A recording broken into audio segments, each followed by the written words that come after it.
OK, quand vous êtes prêts, vous ready? Yep. Yeah. Hey! Ho! Hey, ho, ho! We're back! On est de retour! Yeah! Épisode 6. Yeah! Vacances, de retour, un mois. Nous sommes là. Vous savez qui on est. Hey, ho, it's Condy West in the building. Juppaman in the house? MC Dome. Yes. Et nous sommes le Geek Corp Division Podcast. J'espère Yeah. qu'on vous a manqué. Si on vous a pas manqué, man, we're back! On est de retour dans tes pantalons, G!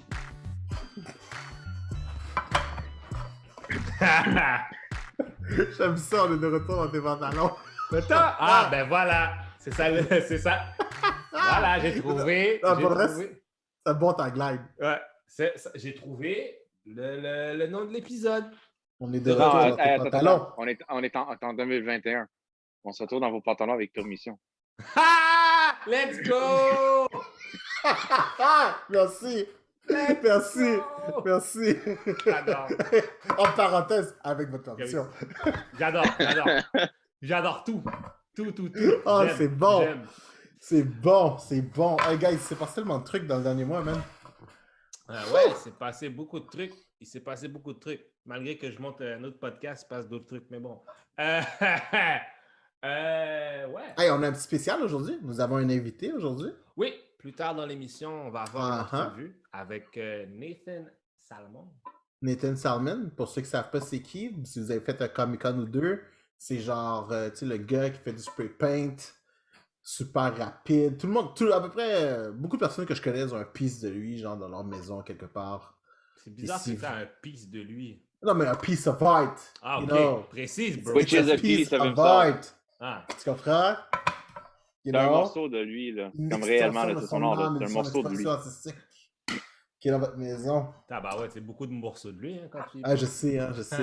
Ok, non, c'est cool. Ça va être un artiste que j'aime beaucoup. Donc, comme vous allez voir, le podcast va être divisé en deux. Là, on est en train de parler, blablabla. Mais par la suite, on aura la deuxième partie où est-ce qu'on aura notre entrevue avec Nathan. Oui. Donc, Deuxième partie va être en anglais parce que Nathan vient de la Nouvelle-Écosse Exactement. et son français est Zéro pin bar. C'est un français de New Brunswick. ouais. Je Il, pense ça- il se débrouille quand même, mais pour une entrevue, je pense que. Vraiment? Ah, on aurait dû lui demander s'il parlait du chiac. J'aurais voulu savoir. Mais bon. J'avoue. Mais ouais, on va avoir cette entrevue-là par la suite. Donc, sûrement, vous allez voir un skip. Et on va essayer, bien sûr, on va tenter. Je vais vous mettre des sous-titres là parce que pour faire plaisir là. Oh shit, ça nous fait du sous-titre. Ah, Ok, ben, on n'a so- pas besoin de sous-titres, man. T'es censé Non. savoir parler les deux langues, man. Non, non, That's non. it, man! Yo, c'est parler l'anglais, man! C'est parler la langue du bleu, Come on. man! Look, come on. Oh, de toute façon, let's be honest. Soit on écoute des sous-titres parce que. Soit on lit des sous-titres parce que genre notre truc est en japonais anyways. Mm. Ou genre on écoute à peu près tout ce qui sort dans original. Parce qu'on on veut pas attendre la version francophone. So let's go, guys. Vous savez, là. Ok. Je veux dire, hein, Pas de sous-titres pour toi! je pense pas qu'on va pas. offusquer. Je pense pas qu'on va offusquer grand monde, là.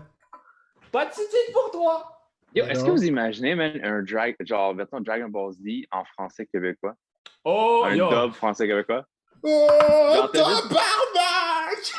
Ça serait Non, mais tu fucked sais, up. imagine, hey, yo, imagine Veggie, là.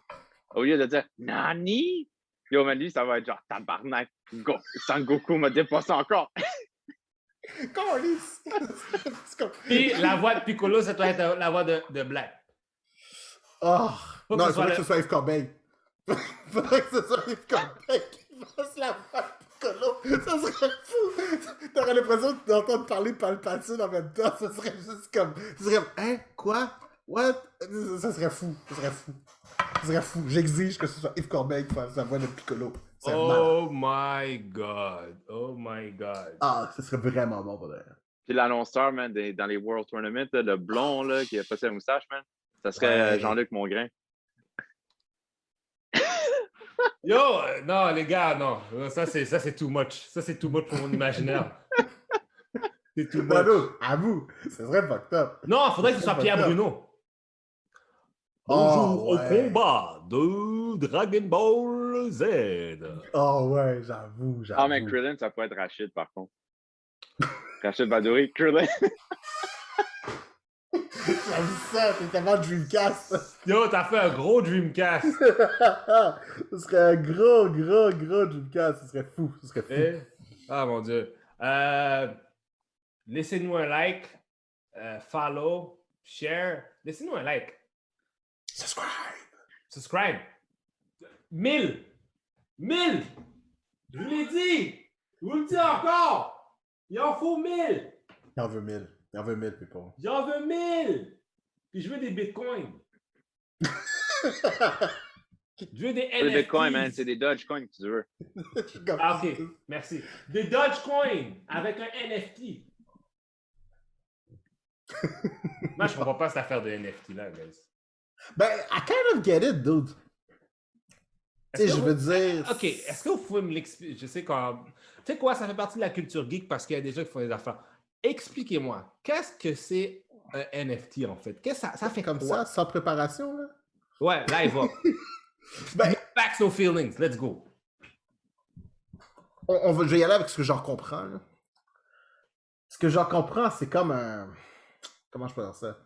C'est comme une authentification pour un digital piece of art. Ce que je veux dire, tu sais, soyons honnêtes, là, tu sais... On va dire un bon exemple de ça, là, ce serait par exemple...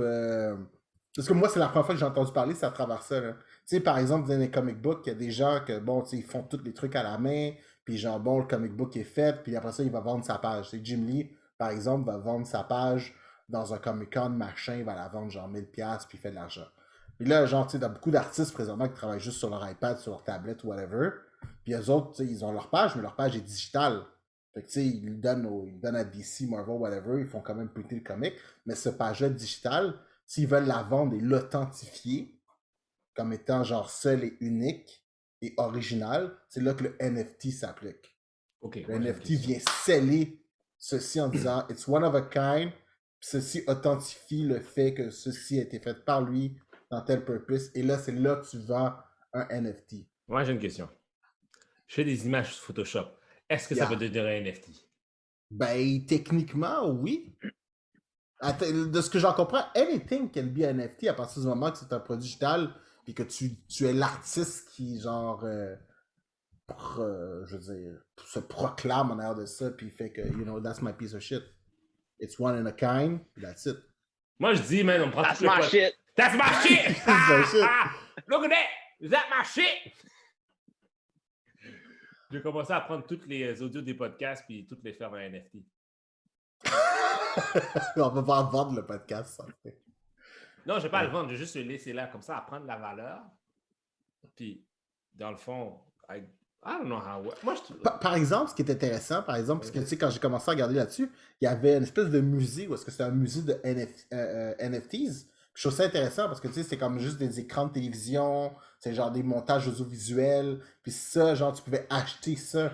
Fait que ce que tu achetais finalement, c'était genre le piece of art. Fait que là, ça veut dire que chez vous, il y a une télévision qui sert juste à ça, par exemple. Wow. C'est genre, elle fait juste display le piece of art. Fait que tu sais, dans le monde digital dans lequel on s'en va, tu sais, bientôt, il va peut-être avoir des hologrammes, you know. Fait que tu sais, je pense que tu sais, le fait que ça arrive maintenant, c'est nice, parce que c'est éventuellement quelque chose qu'il va falloir qu'il arrive plus tard, parce que tu sais, le art va devenir de plus en plus digital. Puis tu sais, on s'entend des fois, il y a des trucs là, c'est comme c'est super beau, c'est nice d'avoir un print, mais peut-être que genre, I don't know. Mais est-ce que vous pensez que c'est du hype pour rien? Parce que justement, avec, oui, on a l'affaire des bitcoins, on a l'affaire des Dogecoin, etc. Mais est-ce que vous pensez que c'est comme du hype pour rien? Parce que à la fin de la journée, oui, c'est quelque chose qui est digital, ça vient de quelque part originalement, mais comme est-ce que ça va juste être une affaire qui va durer pendant 6 mois, puis 6 mois plus tard, on n'en entendra plus parler? Non, mais moi, j'ai dit dès le début. Tu sais, Batman Beyond, là, il paye avec les espèces de cartes, là, les credits. Là. Ouais. Là, moi, j'ai prédit, mais ça va être réellement vrai, ça. Là. Like, Paper Cash, ça va disparaître. Là. Ça va être ça bientôt, là, puis ça va être universel. Ça va être mondialement, là, ça va être le même currency, là. Fait que, tu sais, je pense que. Parce que, tu sais, le truc qui est cool, c'est que, tu sais, il y a des NFTs, là, tu sais, c'est comme un loop. C'est un piece of art, c'est comme un loop vidéo, c'est comme une espèce d'illusion optique, si on peut dire, vidéo. Fait que, tu sais, il y a un truc à regarder l'animation constamment. Fait que dans ce contexte-là, tu sais, il y a des trucs que ce ne sera pas imprimable. Hein. Tu sais, comme présentement, ok, c'est comme tu fais un dessin digital, tu peux quand même l'imprimer. Mais plus le art avance, plus le art devient trois-dimensionnel. Puis plus il devient C'est drôle, man. trois-dimensionnel, Hey, ben, plus il va falloir une façon de dire ça, c'est my shit. C'est là en que le plus, NFT. tu viens me faire penser à quoi, là? Dans le comic Far Sector, là, avec Ouais. la Green Lantern, il y a comme, en ce moment, sur une planète, où c'est qu'il y a comme 3 races, là. Il y a comme une race de genre de humain-dragon. Puis dans une des 3 races, c'est justement, c'est comme, ils sont digitales, c'est des digital beings. Ils sont comme dans un Netscape à la Matrix, genre, puis c'est là où c'est qu'ils vivent. Puis leur currency, leur premium currency, c'est des memes. Non! Je te le jure. C'est Le nice. currency premium, c'est comme une espèce de currency de drogue pour eux. C'est des memes faits sur planète Terre. Fait qu'elle, man, dans le comic, à chaque fois qu'elle a besoin d'infos, man, elle fait juste filer des memes de genre de Earth, puis genre, elle a toute l'info qu'elle a besoin. C'est nice. C'est malade! Mais tu vois, ça justement, il y a des NFTs, il y a des memes qui sont spécialement faits pour une personne, puis tu peux acheter le meme. Fait que plus personne peut utiliser le meme. Fait que tu sais, déjà, man, it's not that far away, man. C'est fou, ça. Ah, you know. C'est fou, c'est fou. Tu sais, c'est con, là, mais tu sais, je veux dire, tu sais, il y a plein de memes qu'on utilise, là, puis genre, c'est des gens, là. Ouais, C'est c'est des vrai. gens là, qui sont sur ces mimes-là, c'est leur vrai. face. Là. C'est T'sais, vrai. maintenant, là, ce mime-là, s'il y a une valeur, là, puis genre, Il y a une valeur, ils ont droit à leur currency. Là. Comme tu fais de l'argent sur mon visage, là, ils ont droit à un you royalty. know? Là, Ouais, Fait que, c'est il y ça. a des gens qui sont venus des mimes, puis genre, tout le monde connaît le mime, puis genre, ce gars-là, genre, you know, he doesn't get anything out of it. Tu sais, à un moment donné, ça va. Je pense que c'est correct. T'sais. Je pense que, tu sais, là, présentement, le monde fait un hype parce que c'est comme n'importe quoi, là. Tu sais, les premiers trucs qui arrivent, c'est le premier NFT à 1 million, le premier whatever, là. Fait que c'est pour ça que le hype est là. Mais dans pas si longtemps que ça, man, ça va être genre. Tu sais, tu vas comme rent un NFT, là. Tu sais, il va y avoir une façon de faire de quoi avec ça, là. C'est fou où est-ce qu'on est rendu, man. Ben, c'est cool parce que, genre, tu sais, ça démontre le fait que, genre, socialement, on s'en va de plus en plus vers un 3D type of world, you know? C'est intriguant quand même. C'est, you know. Jusqu'à date, j'ai pas vu de voiture volante, fait que c'est juste ça, une des choses qui me déçoit beaucoup. Oh, mais ça, je suis un peu déçu, par exemple. Pour de vrai. Je suis comme. Ah, Je faut pensais vous être attendez, rendu où est-ce qu'on serait rendu, hein? Year 3000. We're gonna be dead! I'll be dead, man. Yo, man, pas si t'es fry. Pas si t'es fry de Futurama, bro. Tu vas pas être dead. C'est soit ça ou genre ma tête va être dans un Écoute, bocal. Futurama est fait par Matt Groening.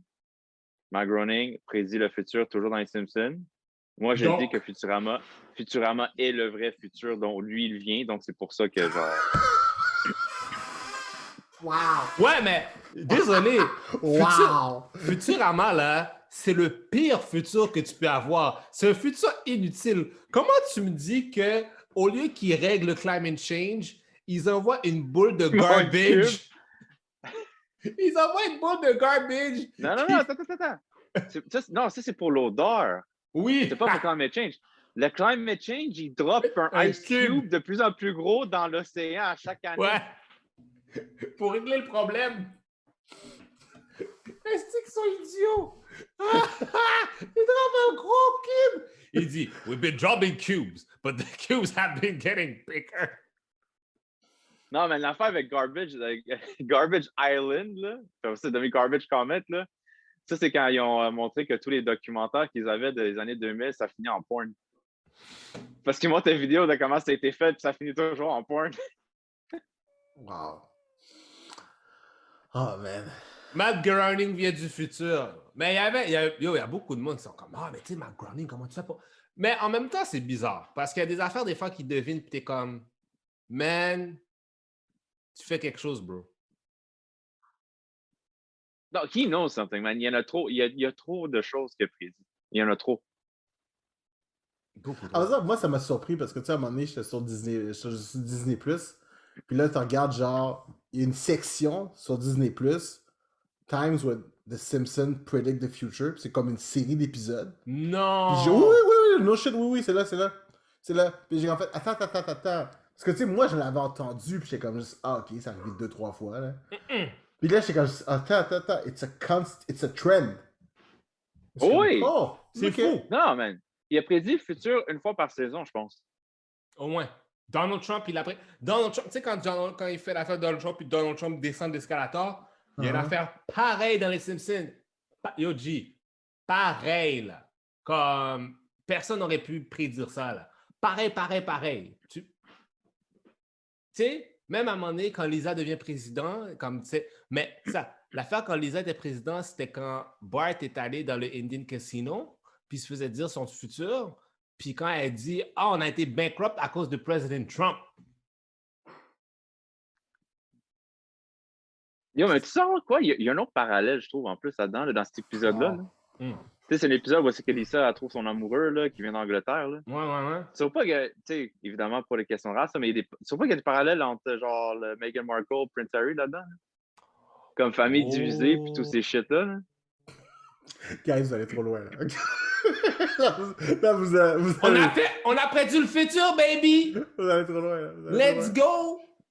I like that. Oh, j'aime ça. I like J'aime that. ça. Ah, je vais être honnête, par exemple, man, moi, les Simpsons, ça fait longtemps que j'ai arrêté d'écouter ça, man.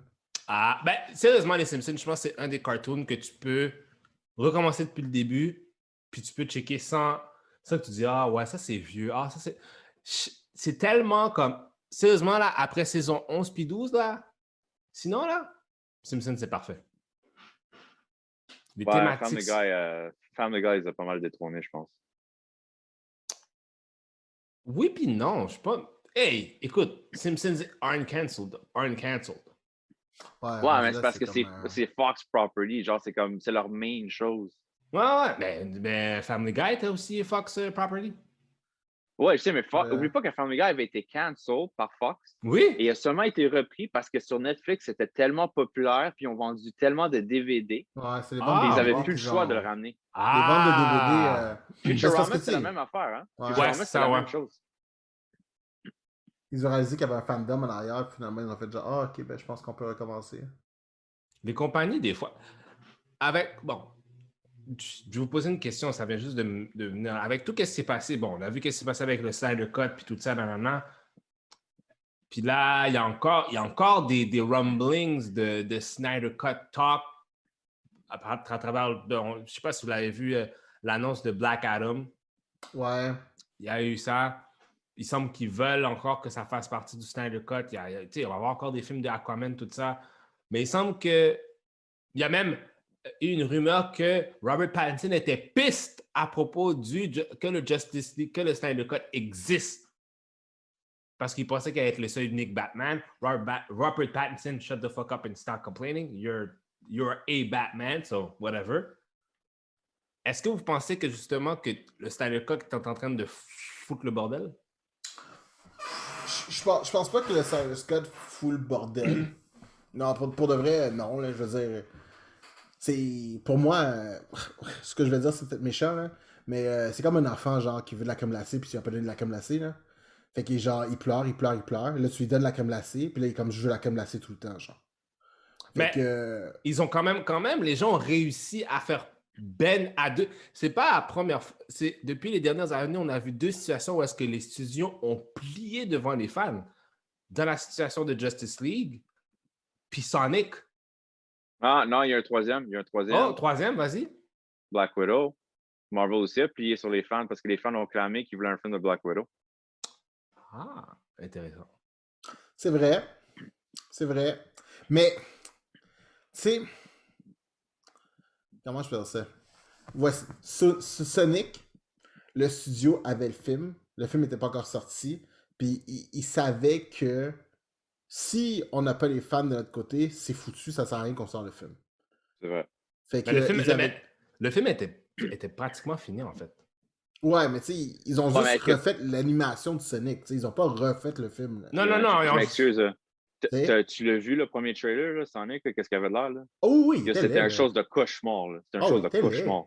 il était laid, mais je veux dire, tu sais, demeure quand même que, tu sais, en termes de coût et d'argent, refaire Sonic, ça a coûté de l'argent, mais financièrement, je suis pas sûr que c'était ils étaient si perdants au change. Ah, je pense mais qu'ils regarde, auraient été... Non, ils auraient été perdants parce qu'ils ont fait de l'argent avec Oh, ça. ils auraient été perdants ouais, s'ils parce l'avaient que pas fait. vous savez que Sonic the Hedgehog, c'est le most successful video game movie ever, hein? For real? Oui, c'est le most successful video game movie ever. Même au-dessus de genre les 14 Resident Evil, là? Ah Yep. oui, 100%. Ah, 100%. Ah 100%, ouais? 100%, 100%. Oh shit, ok, Ah ben, ouais, c'est écoute, good to know. Good to know. Sonic est Mais tu arrivé vois, proche du milliard, je pense. for real? Ou s'il n'est pas arrivé Oui, dans le man, milliard. dude, Sonic a pogné, là. C'est pour ça que le deuxième a été greenlit, genre une semaine après qu'il est sorti, là, ça a raké de l'argent, Sonic the Hedgehog, le movie. Wow. I was not aware. Parce que le film, il est Good bon to know. en plus. Il sent bad. Le film, il est bon. Divertissant. Non, Divertissant. ok. Mais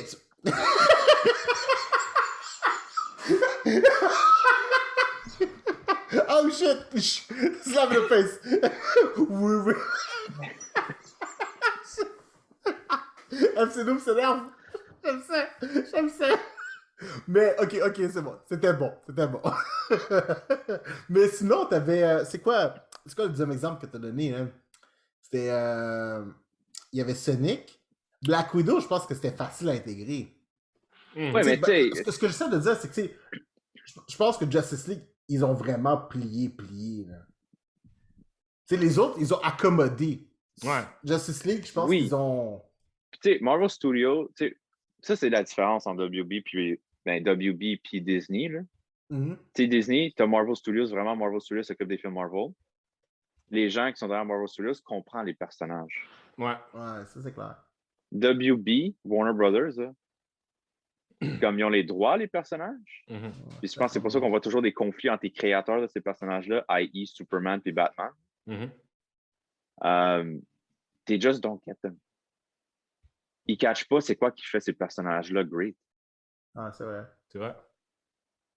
Tu sais, Superman, c'est censé... je vais aller full My Hero Academia All Might. Là. Superman, c'est censé être l'équivalent de All Might. C'est censé être genre le symbol of hope. Mm-hmm. Ouais. Puis je pense que la seule fois qu'on a vu ça, c'est quoi? Dans les films de Christopher Reeve? Ouais.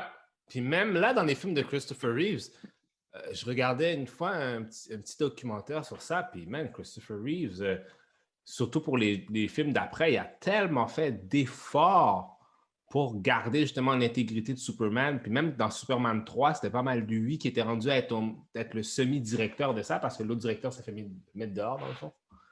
Puis il expliquait ça, comment il était justement tellement attaché au personnage. Fait que... Non, bien expliqué. Ouais, c'est... Je pense qu'ils avaient changé de directeur, puis apparemment, il y a un code il y a un des... Je pense après ça, quand ils l'ont ressorti en digital, ils ont mis le code de l'ancien directeur, dans le fond. Mais quand même, tout ça pour dire que... Mais MC2 a raison, par exemple. C'est vrai qu'en termes de Beacon of Hope, ouais. Reeves, c'était pas mal le seul, for real. Même, je trouve un peu plus quand même dans les comics, dans l'univers du comic, pour le reste, je trouve que... Moi, c'est tout le temps ça. Henry Cavill... Ouais, oui.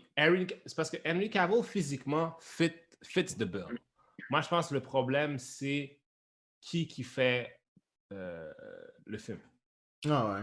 Parce qu'il y a la gueule aussi pour que j'y croie, là, gentil, bon, machin. Ah non, j'y crois à 100%. Il y a le build, il y a le tout, il y a tout qu'est-ce qu'il faut. Je pense que c'est vraiment qui fait le film. Parce que je trouve que Zack Snyder, il y avait trop cette espèce de Jesus Complex Obsession, puis on dirait que c'était lourd pour Superman, d'être Superman. C'était pas...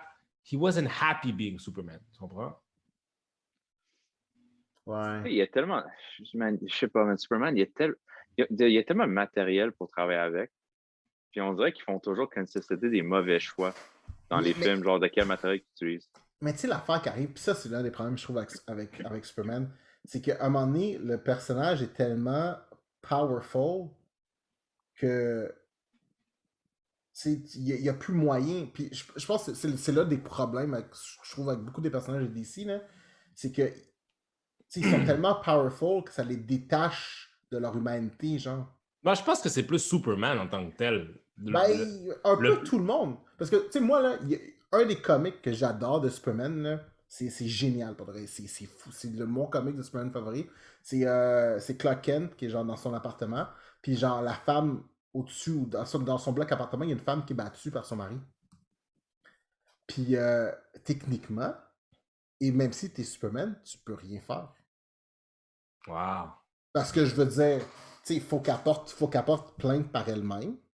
Tu peux appeler la police, tu vas faire quoi? Tu vas juste barge in dans l'appartement, puis tu vas dire au gars d'arrêter. Fine, mais je veux dire, s'il continue, tu sais, il peut continuer quand même. Genre, tu comprends ce que je veux dire?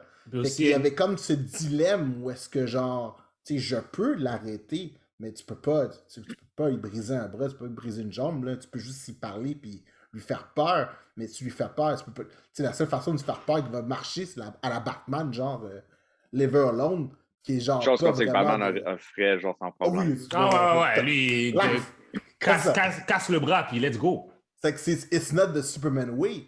Puis là, fait que là, il essaye de lui parler, de lui faire montrer ses choix, de le sortir de son truc. Mais encore une fois, c'est vraiment cool le concept de genre, tu sais, le questionnement de I can save 100 people from a crashing plane. Puis je peux pas sauver une femme qui se fait battre par genre son mari, genre, qui est genre à 15 pieds de où est-ce que je suis, genre. Tu comprends ce que je veux dire? Ça, je trouve ça, tu vois, ça, j'étais comme wow. Ça montre un aspect, ça l'humanise aussi. Parce qu'il wants to help. Il veut vraiment, puis genre, tu sais, c'est plus Clark Kent, à vrai dire, le héros que Superman, littéralement, dans ce cas-là. Puis ça, je trouve ça super intéressant. Mais tu vois, c'est là des attraits humains. Mais je pense que c'est pour ça qu'il y a beaucoup de monde. Je pense qu'on va dire que le héros le plus détesté par les fans de comics, c'est Superman, parce qu'il est justement trop puissant. Ah, mais... Ouais. Je pense que c'est pour ça que les gens revolvent autour de Batman plus que Superman, parce que justement... Oui, puis non, parce qu'à la fin avec Superman, honnêtement, man, Superman n'a juste pas été chanceux à travers les années. Là. Il y a eu tellement de mauvais writers qui ont handle ce personnage-là. Là. Comme vraiment beaucoup de mauvais writers. Là. C'est juste, je te dirais même, moi, là, pour de vrai, là, c'est juste qu'à temps tout récent, j'ai commencé à vraiment lire Superman intensively. Là. En fait, c'est Greg Pak qui a commencé à écrire Action Comics. Que genre, c'est là que j'ai commencé à embarquer, même parce que genre, il y a vraiment genre. Il y a eu une approche genre vraiment super avec Superman. Genre, il brought him back to basics, Symbol of Hope, puis tout. Mais yo, man, avant ça, man, c'était... Je me rappelle, mais quand New 52 avait launch, là, j'étais comme, OK, fine, je vais finalement commencer Superman, là, puis toutes les séries étaient mauvais. Ouais. Toutes les séries qui avaient Superman étaient mauvais. Comme ça faisait aucun sens, man. Il y avait juste... Tu sais, Batman, man, genre Scott Snyder, man, la découverte genre du New 52, man, Batman... Encore une fois, on the top. Puis Superman s'est juste fait défoncer de tous les coins. Ouais, puis c'était weird. En plus, quand ils ont fait son truc genre de Solar Flare, parce qu'ils ont rajouté un nouveau pouvoir parce qu'il était trop fort. Fait qu'ils ont donné une espèce de Solar Flare. Puis une fois qu'ils utilisent Solar Flare, il n'y a plus de pouvoir pendant genre 48 heures. Après ça, oui, effectivement, il est mort de ça. Puis après ça, il y avait un autre Superman de genre... En tout cas, c'est juste weird. Le OG Superman du OG timeline. Ouais, qui revient. Parce que, genre, tu sais, comme, apparemment, il y avait. En tout cas, c'était juste weird. Il cherchait une façon de ramener ça, mais tu le vois, là, que. Puis tu vois, hey, c'est weird, là, mais depuis qu'ils sont débarrassés de nos Superman, puis ils ont concentré sur le OG, là, du OG timeline, bon, avec sa là, et tout. bon, ouais. Là, c'est bon. Là, c'est bon, là. C'est comme, c'est un father. Mais c'est exactement ça. Ils l'ont humanisé. Tu sais, là, c'est un papa. Il faut qu'il fasse attention à sa famille, mais tu sais, il peut pas. Tu sais, ses actions reflètent à travers son fils. Ils ont rajouté vraiment une profondeur qu'il y avait absolument pas. Est-ce que c'est à cause de... Est-ce que vous pensez que c'est à cause de Scott Snyder, je pense? Parce que Scott Snyder est vraiment le gars maintenant qui est l'éditeur en chef. C'est le je pensais que c'est Jeff Jones encore. C'est Geoff Jones. C'est Geoff Jones. Geoff Jones encore? Ouais, OK. C'est Geoff Jones ou... C'est toujours entre Geoff Jones et Grant Morrison. Ouais. OK, excuse-moi, Geoff Jones, Scott Snyder. Puis je pense même que Bendis, en ce moment, a monté l'échelle. Ouais. Je pense que Bendis aussi a monté l'échelle à DC pas mal vite. Là.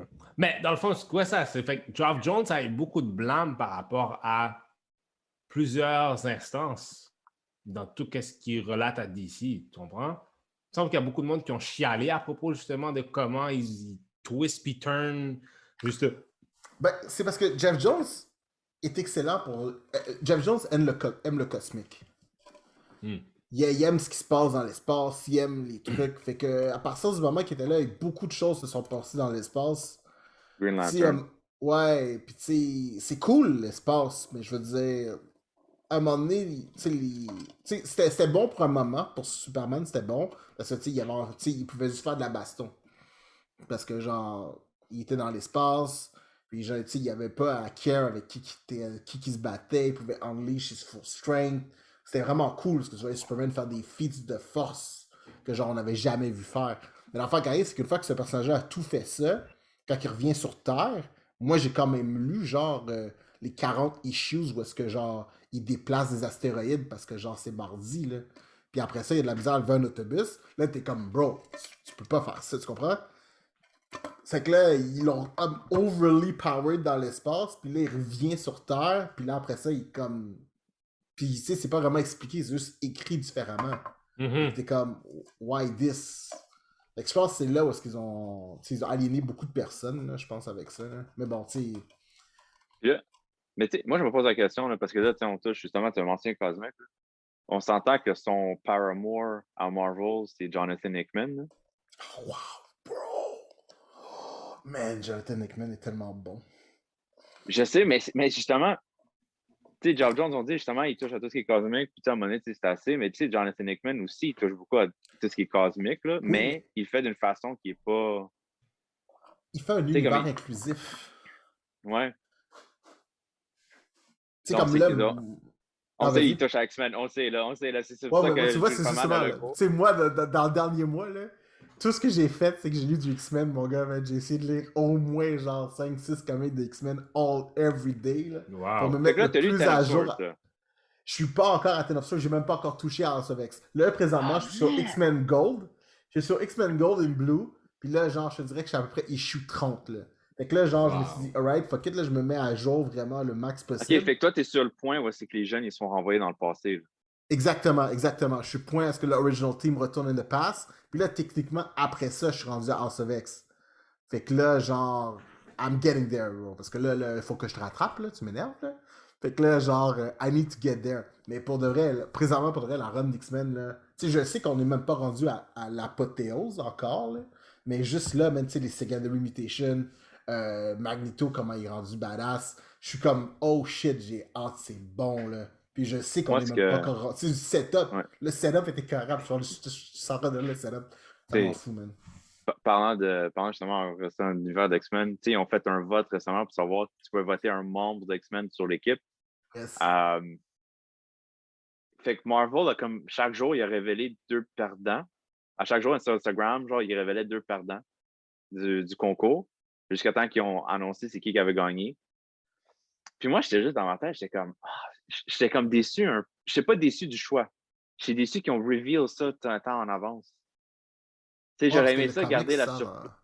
Il sort en septembre? En juin? Ok. Juin. Tu sais, j'aurais aimé, garde-moi la surprise en juin. Il reste 6 semaines. Garde-moi la surprise pour le mois de juin. Tu sais, pour ceux qui ne savent pas, Polaris a gagné. C'est la fille de Magneto. On s'en doutait. On s'en doutait qu'elle allait gagner, pour vrai.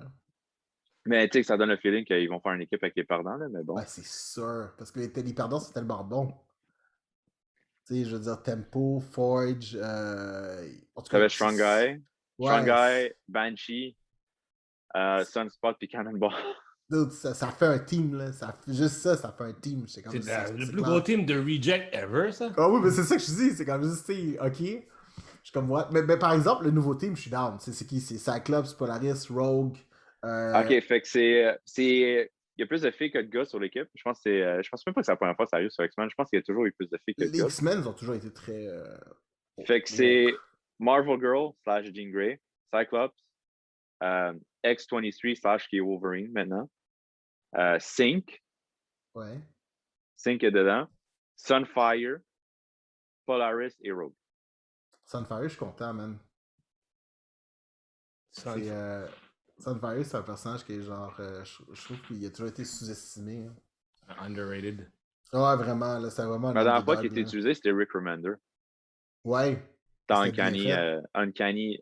c'est Uncanny Avengers. Ouais. Puis là, est-ce qu'ils ont déjà reveal leur costume? Parce que genre, le Sunfire, j'espère qu'ils ont changé son costume, là. Ben, Sunfire, c'est un peu difficile à dire parce qu'il est en feu là, sur la Ah, page, ok. fait que tu le vois pas vraiment. Sunfire. Ok. C'est comme... Les autres, oui, tu vois le costume. Là, X-22 est vraiment habillé en Wolverine. Là. En fait, c'est même plus X-22, c'est vraiment Wolverine. Cyclops, il garde pas mal le même costume pendant qu'il y a eu pendant House of X. Jean Grey, elle reste dans son Marvel Girl persona. Je sais pas c'était quoi le move là. Je pense qu'il voulait juste ramener ce costume-là. Là. Puis les autres, ben Rogue, c'est Rogue, elle reste avec son petit jacket en vert jaune. Polaris, elle reste en vert. Sync comme un costume générique X-Men. Ouais. Tu sais, c'est drôle, hein? Parce que là, j'en lis beaucoup d'X-Men, là. Pas mal à tous les jours, là. Puis là, plus j'en lis, man, plus je suis comme... Je veux pas de film, je veux une série de TV. Je suis comme... Je comprends le besoin de faire des films, mais là, je regarde les séries TV, man, je regarde où est-ce que Falcon est rendu, je regarde où est-ce que les trucs sont rendus, puis je suis comme juste, dude, j'ai pas tant besoin d'un film. Ça dépend de... Écoute, connaissant Hollywood, on va avoir un film de Wolverine à 100%. Comme, je donnerais mes pantalons, je les mettrais dans le feu. C'est à ce point-là que je suis sûr qu'il va y avoir un film de Wolverine. Ah, c'est clair. Puis, moi, je vous dis encore, je sais que je reviens souvent sur ça, c'est pas la première fois que je reviens dans ces épisodes-là, puis je le dis, comment ils vont introduire Wolverine dans ce MCU-là? Ils ont pas besoin, G. Je maintiens encore une fois, ils ont pas besoin. Comment? Ils ont pas besoin. Honnêtement, moi je le dis, là, je pense que je le dis depuis le début. Les X-Men, genre, là, ils vont assemble Avenger Style. Là. Je pense qu'ils vont faire ça comme individuellement. Là. Puis je te dis, ça va être Moira McTaggart qui va tout assemble. C'est sûr qu'il va y avoir c'est sûr qu'il va y avoir Avengers vs X-Men, ça c'est sûr. Ah, bro, ça serait bon. Ah non, c'est ça pour dire, Ben.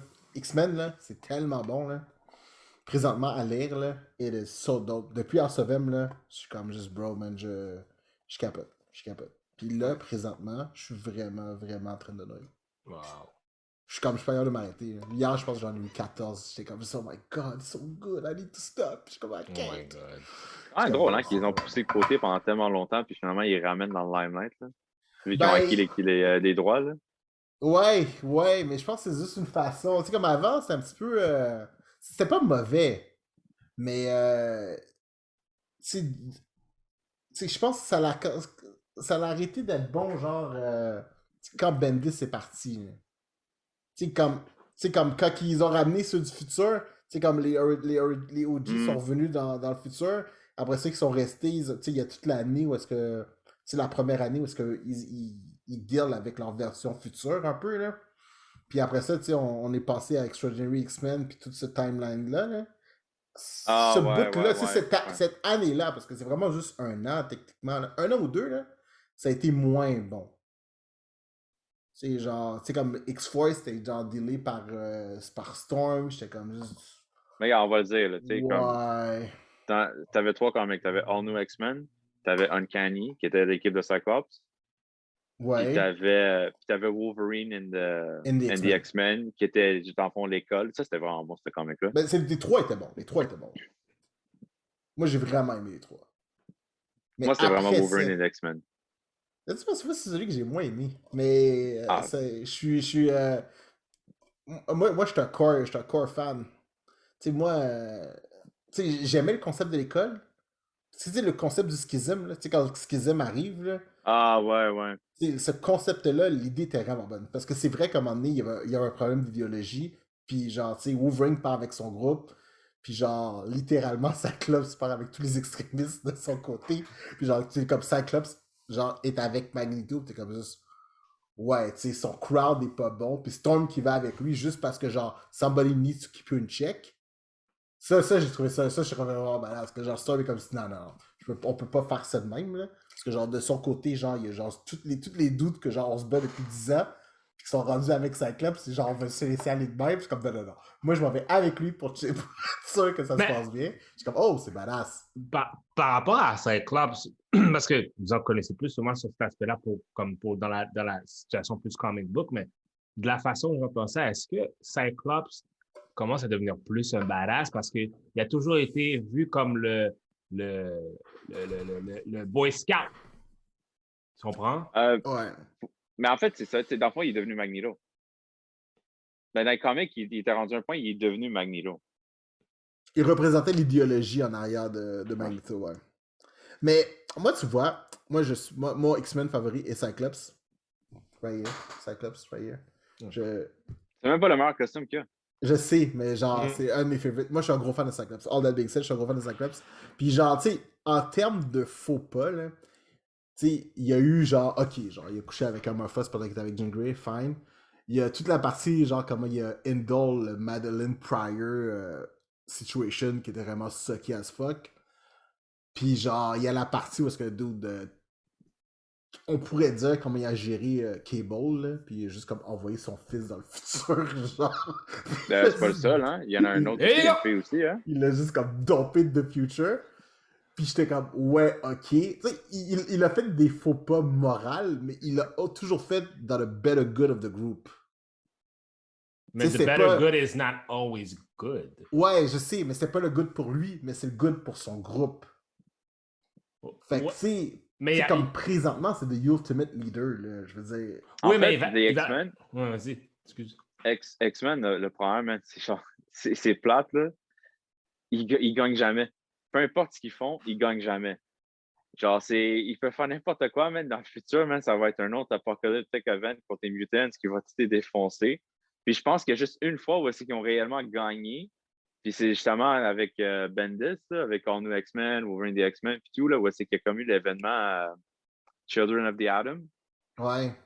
Où c'est que le groupe du futur, genre, qui avait le vieux Deadpool, puis tout, qui sont venus dans le passé, genre pour justement renvoyer les jeunes dans le passé encore, parce que c'était comme il ne fallait pas qu'ils soient là.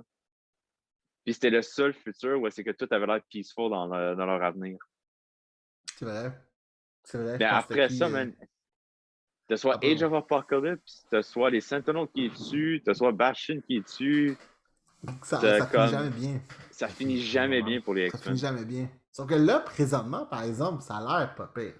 Là, je sais pas ce qui se passe encore avec Okoa, mais genre, ça a l'air pas pire. Là, ils ont trouvé une façon de se setter. Parce que, tu sais, c'est toujours de même. Moi, je trouve ça vraiment génial. Parce que là, présentement, ce qui se passe, c'est que ils essaient de faire genre le Mutant Deportation Act.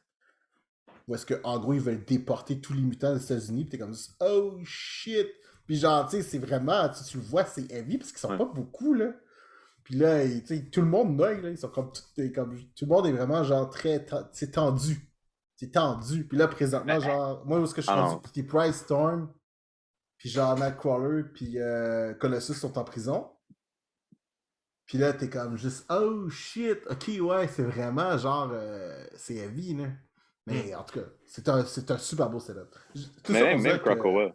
Même la situation à Krakoa, là, en ce moment, là, c'est essentiellement eux qui ont juste décidé. C'est genre, oui.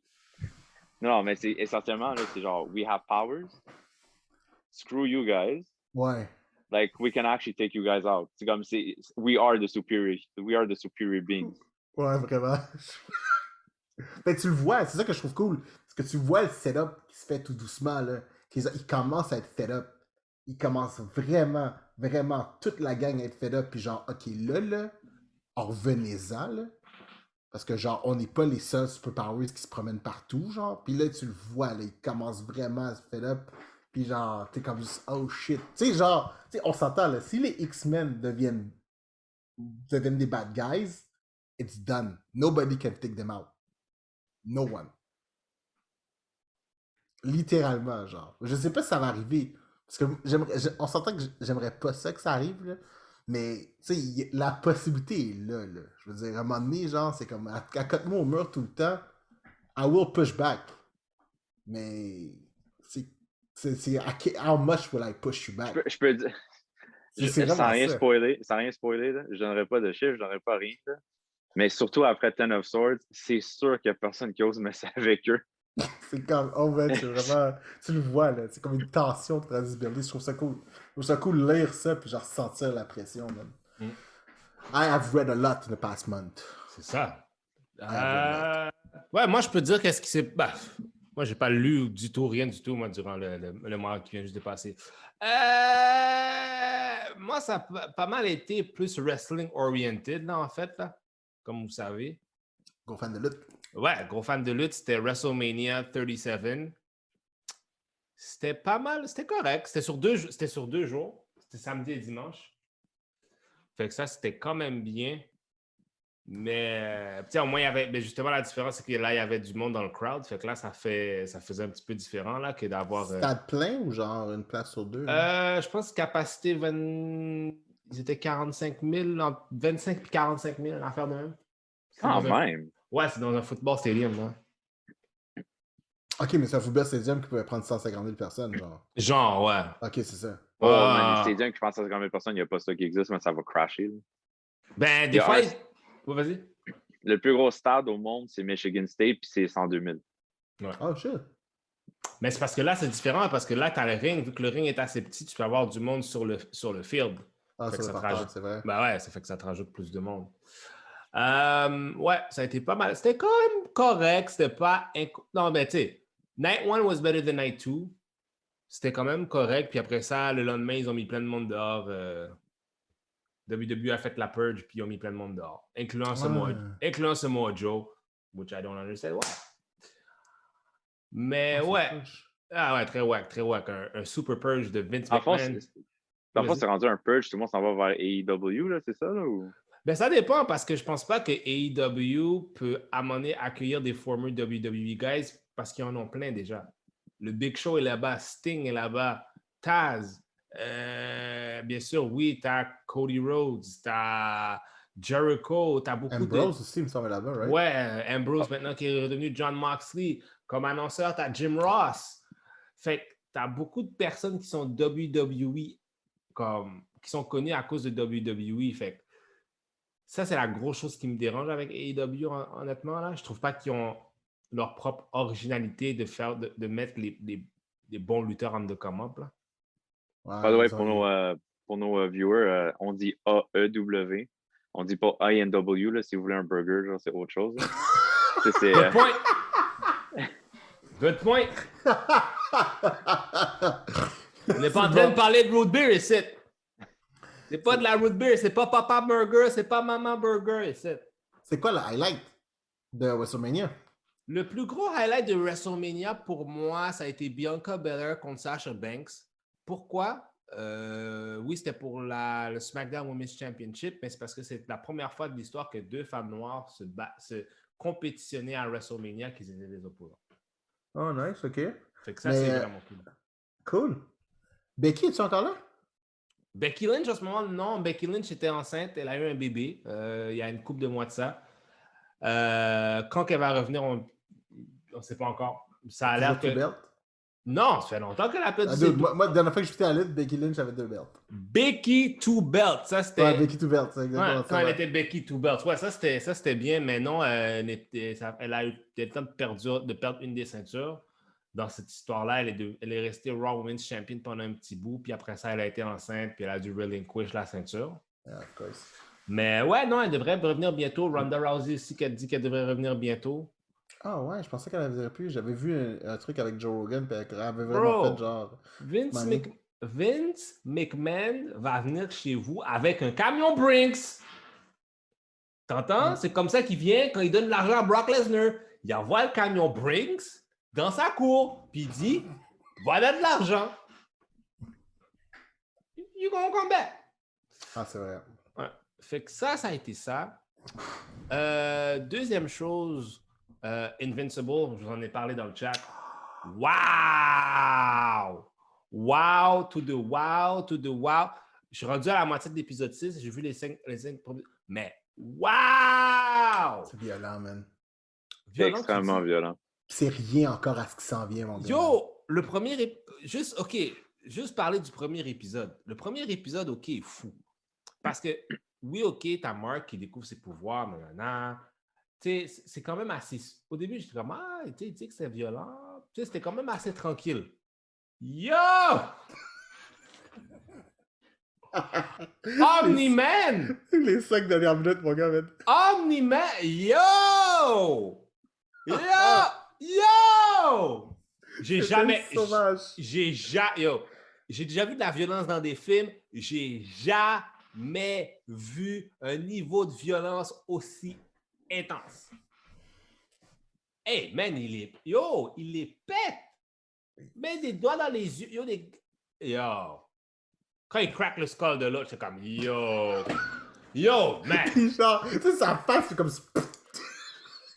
c'est comme, c'était excellent. Man. Puis là, quand j'ai fini de regarder l'épisode, j'ai dit, yo, Homelander peut pas survivre. Homelander peut pas survivre. OK, check ça, OK. Parlant de ça, là, justement, de cette scène-là, là, le violent, là, justement, le gars qui passe sa tête, c'est Red Racer, je pense son nom. Ouais. Tu sais, je pense que j'ai halluciné, là. Mais dans ma tête, j'ai comme vu le scène dans Justice League où c'est que Flash court autour de Superman, puis Superman le regarde, puis il voit qu'il le regarde. J'ai-tu halluciné ou c'est arrivé exactement la même chose là-dedans? Sauf qu'il a pogné sa tête et l'a smashé. Ça ressemblait beaucoup à ça. Ça ressemblait beaucoup à ça, genre, vraiment, ouais. Omni-Man, guys. Ouais. Puis dude, ça c'est rien. Parce que t'as pas encore vu Mark se battre contre Conquest. Bro, ce fight-là, mon gars, man. C'est épique. Il y a tellement de Battle Beasts, oh my god. Il y a tellement de combats qui s'en viennent qui sont d'une violence, mon gars. Là. Parce que ça, là, dans le comic, c'est une page. Hein. C'est juste genre des pout, c'est rien.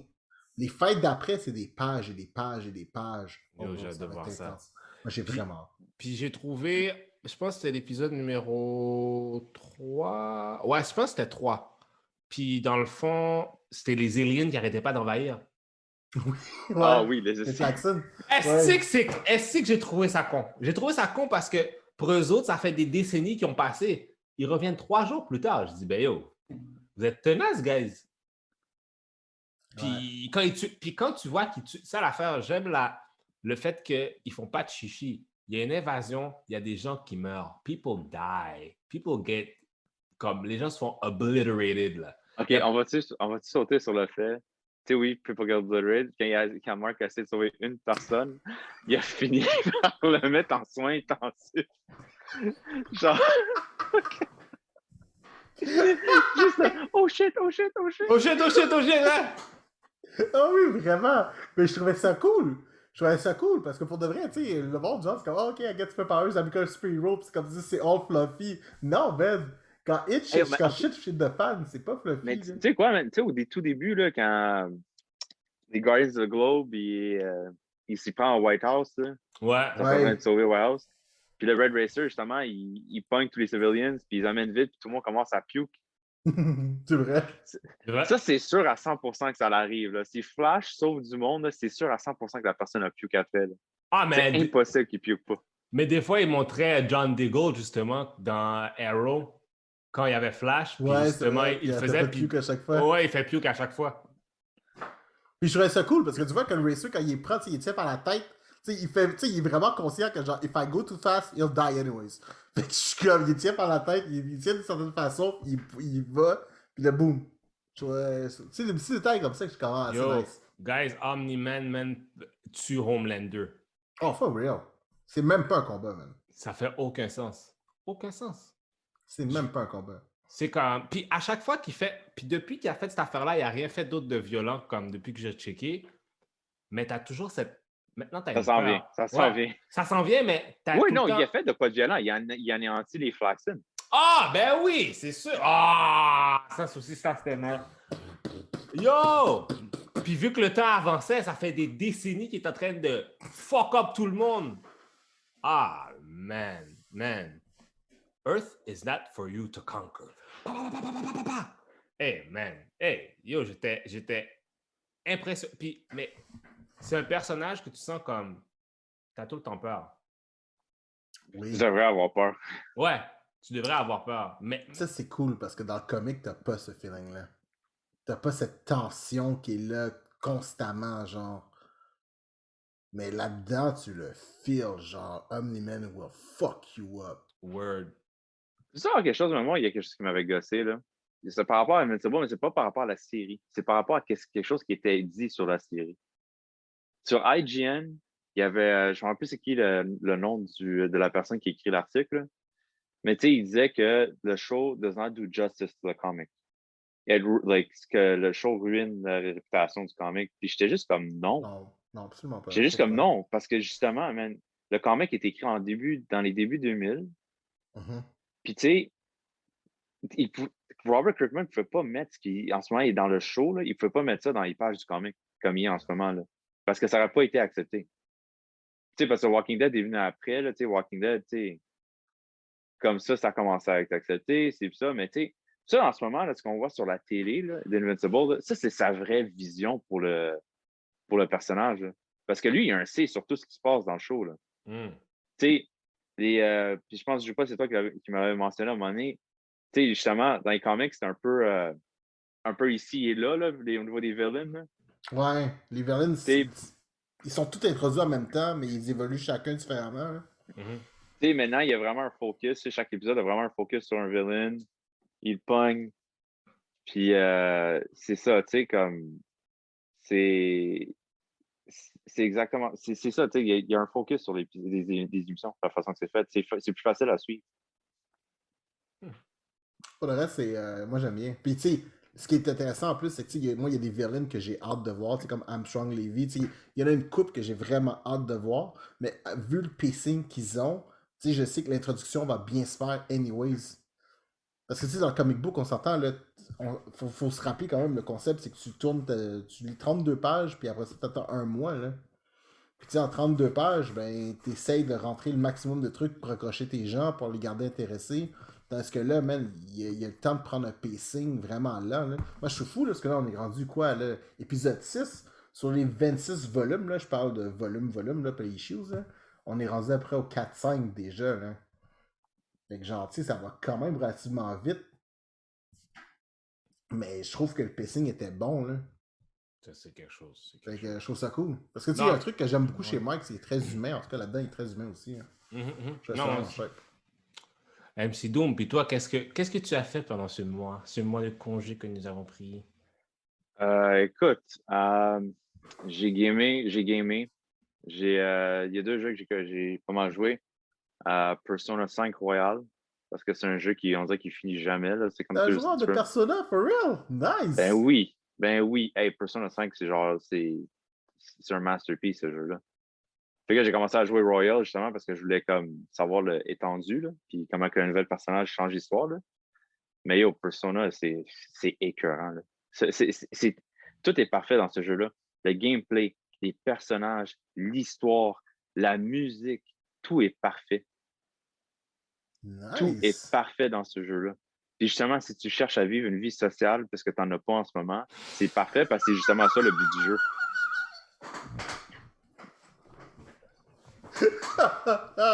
Oh, that's it. Puis écoute, il y a ça, puis il y a un autre jeu que je suis en train de jouer en ce moment. Ça s'appelle Panzer Paladin. J'en ai entendu parler, j'ai vu le trailer, me semble. C'est bon? C'est très bon. C'est fait ici dans notre cher Montréal. C'est fait par une compagnie qui s'appelle Tribute Games. Qui, justement, c'est si je ne me trompe pas, encore, I could be wrong, mais d'après ce que j'avais lu de la bio, c'est des anciens employés Ubisoft. Là, ça se peut bien. Qui ont commencé leur propre studio. Puis justement, Panzer Paladin, c'était un jeu. Il y a un prochain jeu qui s'en vient qui s'appelle Steel Assault, qui est comme un 16-bit run and gun type platformer. Puis, ils ont landé de la part de Nickelodeon Teenage Mutant Ninja Turtles Shredder's Revenge. Nice. Qui est, je pense pas que c'est un sequel, mais un genre de pseudo-sequel à Turtles in Time. Ah ouais. Nice. Puis écoute, allez voir le trailer, là, ça a l'air malade. C'est genre, j'ai tellement, c'est pas mal, c'est le jeu pour moi que genre, I'm looking most forward to. Ah, c'est cool, ça. Ça a l'air absolument insane, le trailer. Puis non, fait qu'il y a eu ça. King and Black a finalement fini. Ouais. Fait que j'ai lu King and Black. C'était OK. Oh, juste OK? C'était OK. Comme, je trouve, il aurait dû avoir plus d'issues dessus. 5 issues, c'était trop short. Puis, est-ce que toutes les... Parce qu'on sentait qu'il y a eu beaucoup de side issues, là. T'as genre King and Black, Namor. Est-ce qu'ils sont relevant au storyline? Ou t'as juste lu genre Ben, King t'as and comme, Black ben, 1 t'as à comme pas le 5? choix. Ben, t'as comme pas le choix de lire Venom, là. T'as comme pas le choix, là. Ah ouais, ouais. Fait que Venom, t'as pas le choix. Les autres tie-in, il y en a qui étaient bons. Je dis pas qu'il y en a qui étaient mauvais, il y en a qui étaient bons. Mais avoir lu Venom et King and Black, j'ai pas mal j'ai pas mal compris toute l'histoire. Ok. J'ai pas mal tout compris. La seule affaire, c'est que il amène Captain Universe dans l'équation. Puis j'ai l'impression que nous, Ok. en tant que readers, on sait c'est qui. Là. Ah ouais. C'est quand Mais même un gros morceau, hein. c'est un gros morceau, mais j'y ai pensé. Là. Mettons, là, ça fait 10 ans que tu lis des comics. Là. Mhm. La dernière fois que tu as vu Captain Universe, c'est dans le run de Avengers de Jonathan Hickman. Ah, moi je pensais que c'était X-23. Oh shit, c'est vrai. Hein? Je pensais, il me semble la dernière fois qu'on voit Captain Universe, c'est à possède d'X-23, genre le temps de. Je me rappelle plus quoi, là. Mais t'as raison, sinon avant ça, je pense que c'est dans Infinity? Ou juste Mais la après? run complète, parce qu'elle faisait partie des Avengers. Comme la personne qui avait Ah, ok. possédé. Là. Ah, ok, ah, ok. Non, dans ce cas-là, ok, ouais, ouais, ouais. Mais, quand il dit c'est quoi le purpose de Captain Universe, je suis comme cool, je comprends, make sense for the story.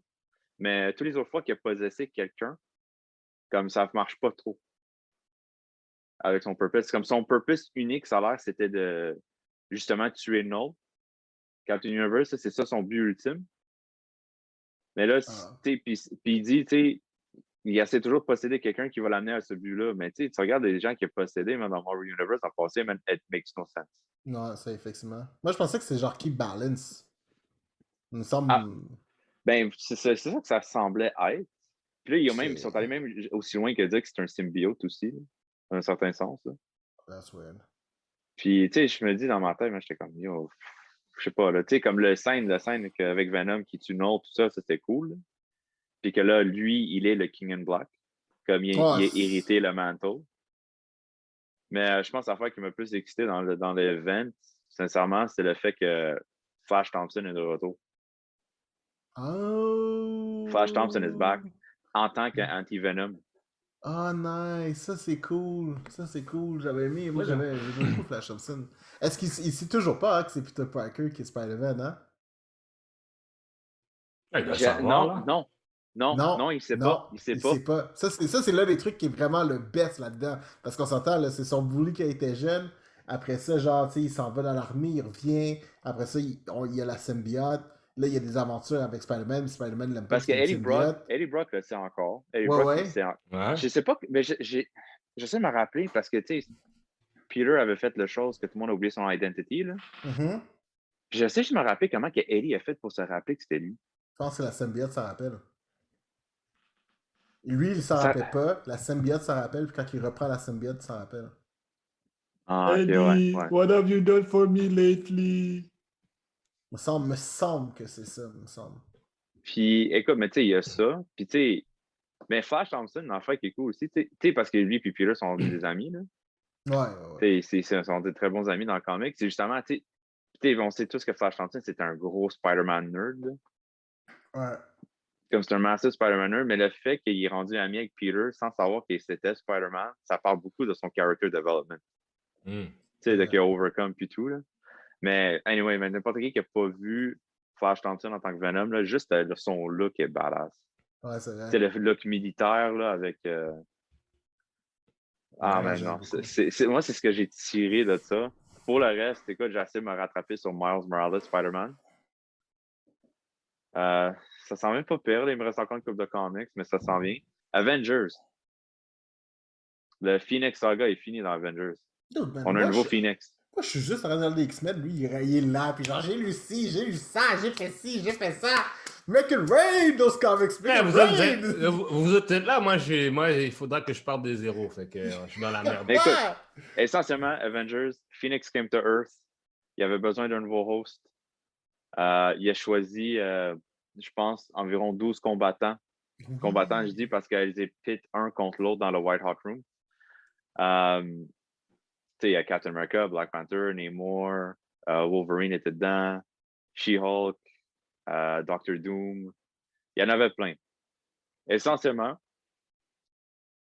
Puis pendant que les autres ils se battaient, ben Thor a essayé de se battre contre le Phoenix. Puis finalement, le Phoenix révèle que c'est sa mère. Ouais. Ouais. Le Phoenix Force est la mère de Thor? Ben, là, c'est là que ça devient ambigu parce que tu as des Avengers du passé, Avengers 1 million DC, là. Puis justement, le Phoenix a possédé. Puis c'est dur encore à comprendre si c'était le premier rose du Phoenix, mais il a possédé une jeune fille qui semble carrément genre copier-coller Jean Grey là, dans le passé. Là. Puis c'était elle, l'original rose du Phoenix. Puis c'est elle qui apparaît pour lui dire. Puis dans ce temps-là, Odin et Jean Grey. Odin et l'original rose Phoenix étaient ensemble sur l'Avengers Team, puis ça semblerait qu'ils seraient développés de quoi. Puis le Phoenix dit que c'est sa mère.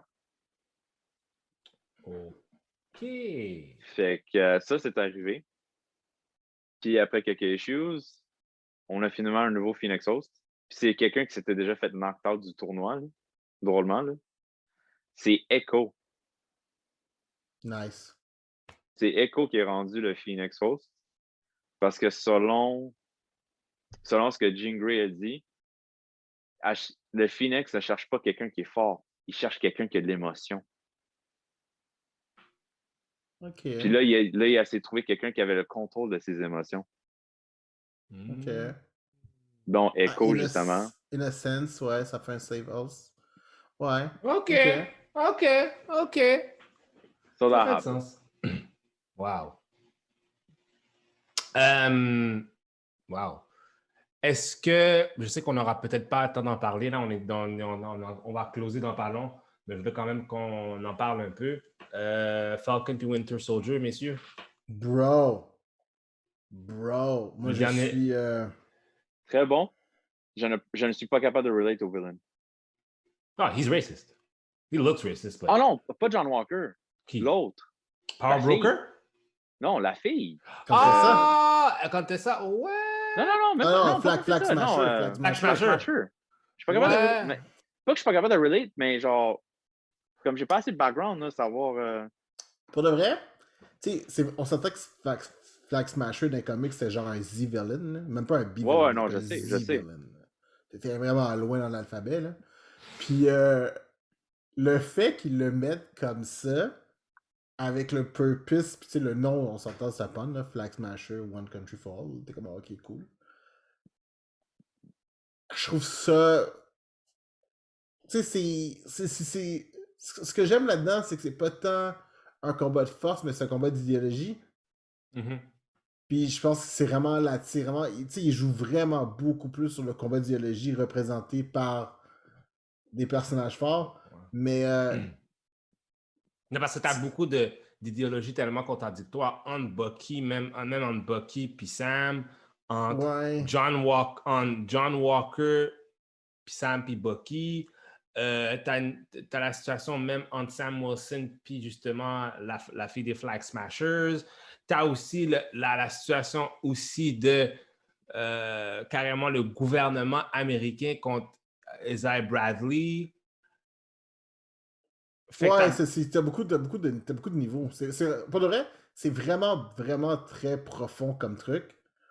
Puis ce que j'aime, c'est que ils vont pas dans le mélodramatique. Ils restent sur la surface.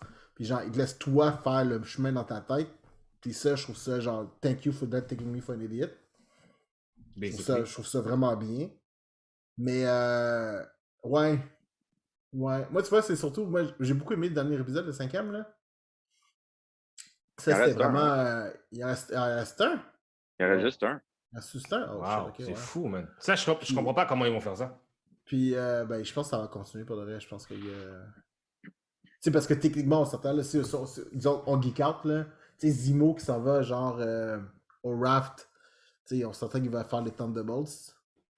Ah oui, ça c'est déjà obvious. C'est très obvious. C'est super obvious. Là, t'es comme, ok, genre les Thunderbolts, il y a plein de trucs dans même. S'ils veulent continuer, ils peuvent continuer. Hein. On peut pratiquement déjà te nommer c'est quoi l'équipe.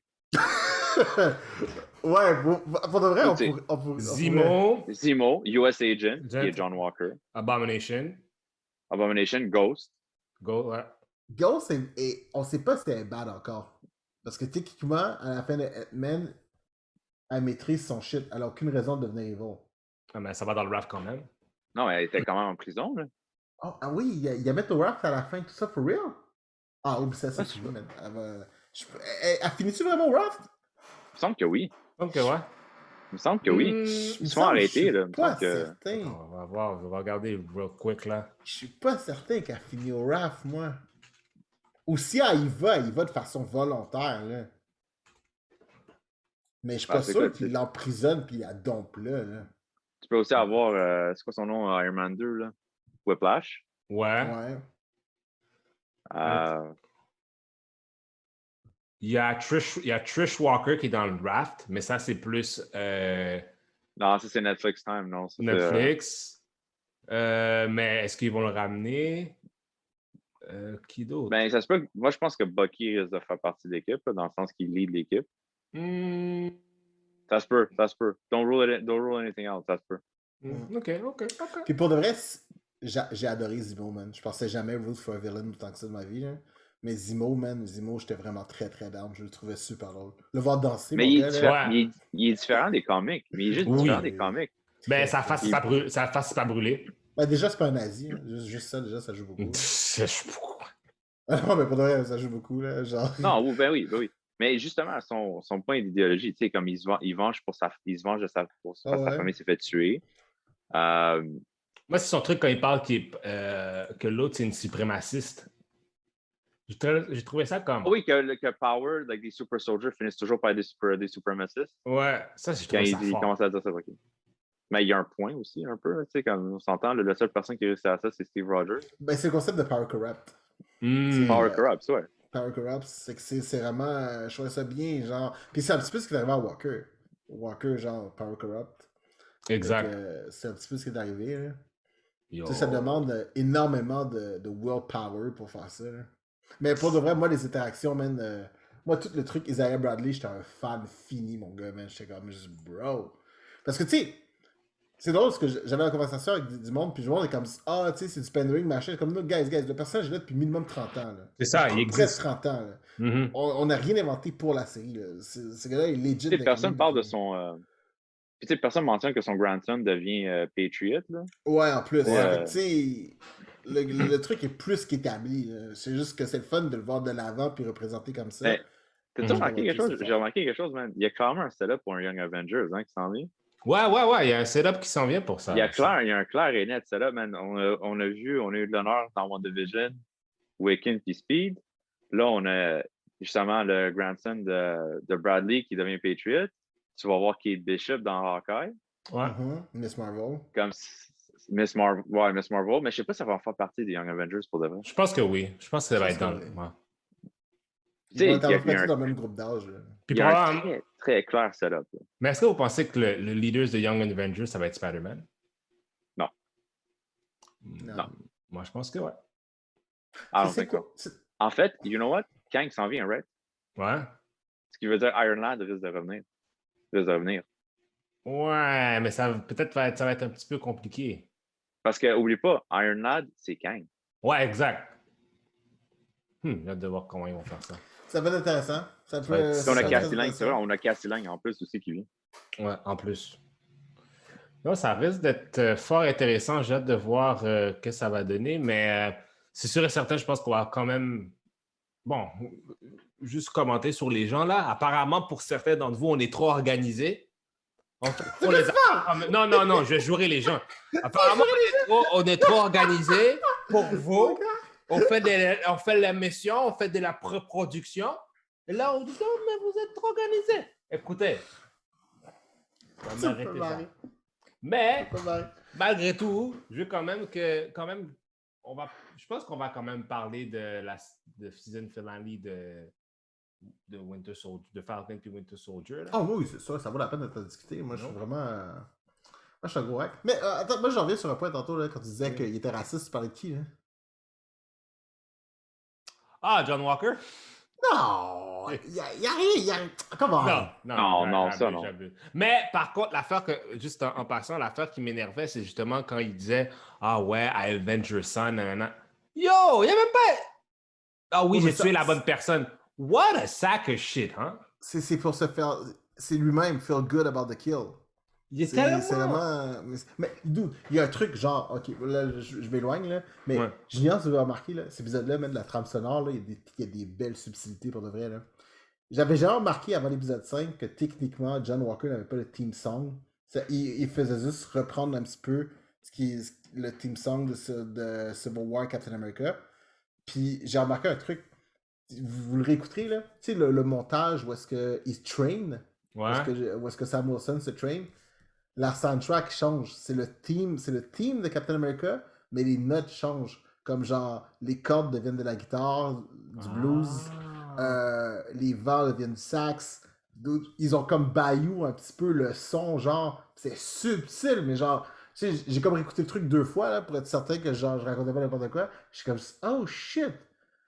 Ils ont transformé le team, genre, juste pour Sam, c'était comme, c'est subtil, mais genre, c'est comme des épices, you know? On a mis du sel, du poivre, paprika. Ah, tu dis du sel?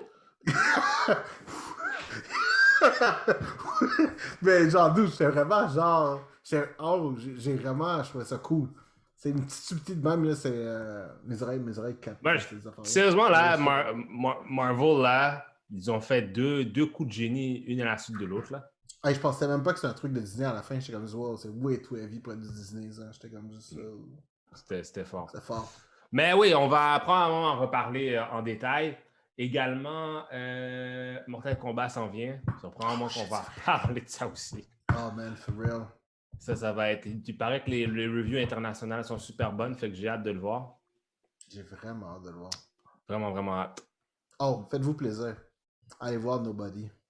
Ah oui, il faut que j'aille. Ben, je vais faire ça ce soir. Bro, j'ai écouté ça hier. Bro! Ah ouais, c'est John Wick me manquait. Nobody maintenant a rempli ce vide dans mon cœur. J'étais comme juste nice. Good job. Ouais, je vais checker ça ce soir. Je vois ça, je vais faire. C'est bien. Donc, merci encore, comme je vous dis, de nous écouter. Notre invité s'en vient, bro. Oh oui, bien sûr. On a l'invité qui s'en vient dans Parlons, qui va être Nathan Salmon. L'entrevue, bien sûr, sera en anglais. We're gonna switch it up. Mais comme je vous dis, pour cette partie du podcast, dans le fond, quand même, malgré tout, laissez-nous un like, laissez-nous un share, sharez l'épisode, laissez des commentaires. Puis, c'est ça. Donc, on va transférer vers l'entrevue avec Nathan. And we are back. And we have our first interview for the Geek Corp podcast. Juppaman, please introduce us, our dear guest. Yes, our friend today is, if you've been to any type of Comic-Con in Montreal or even through Canada, I'm pretty sure, you've always had that smell of spray paint that you could follow through the entire thing. And then there was this one booth where there was this guy that was like, you just followed the gathering of people, and there's this man behind all this paint, his fingers all dirty, and he just sprays and sprays and sprays all over the place. And then within 5 minutes, you get one of those beautiful pieces of art that you can bring back home. And that's our man, Nathan Salmon. He's the artist behind all those things. He actually, we can see, we got one right behind him. That's pretty nice. I got one of my own too.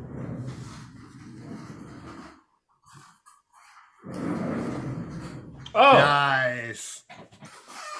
I got my Black Panther piece that I love pretty much. So yes, it is the artist that we have today with us. We'll be asking you a few questions and figuring out, who's behind. Who's the man behind the artist? Who is the man behind the artist? So Nathan, welcome to the Geek Corp Division podcast. Thanks for coming. Thanks for having me. You will see a lot of craziness, and don't be afraid. We won't be too weird. I work at cons. It can't be that weird. I know, right? I know. So, basically, first question: who is Nathan? Where is Nathan coming from? I mean, All right. So, my name's Nathan Salmon. I've been painting for about 11, 12 years now doing this. I'm a self-taught artist from the East Coast, grew up in New Brunswick. And honestly, I picked this style up one day, loved the idea of it, taught myself, did about 8 hours a day painting until I ran out of money to buy paint. So I went to a local market and tried to do it there. Luckily, it took off and it just kind of snowballed after that, made good contacts, made good connections, and eventually got to the point where I was doing 50 shows a year across North America. 50 shows a year? Yeah. Wow. Do the math on that, man. Wow, that's like it's like a show every weekend. Which is why it basically is. Which is why when you say if you've been at a con in Canada, you've probably seen me there. That's probably true. Wow.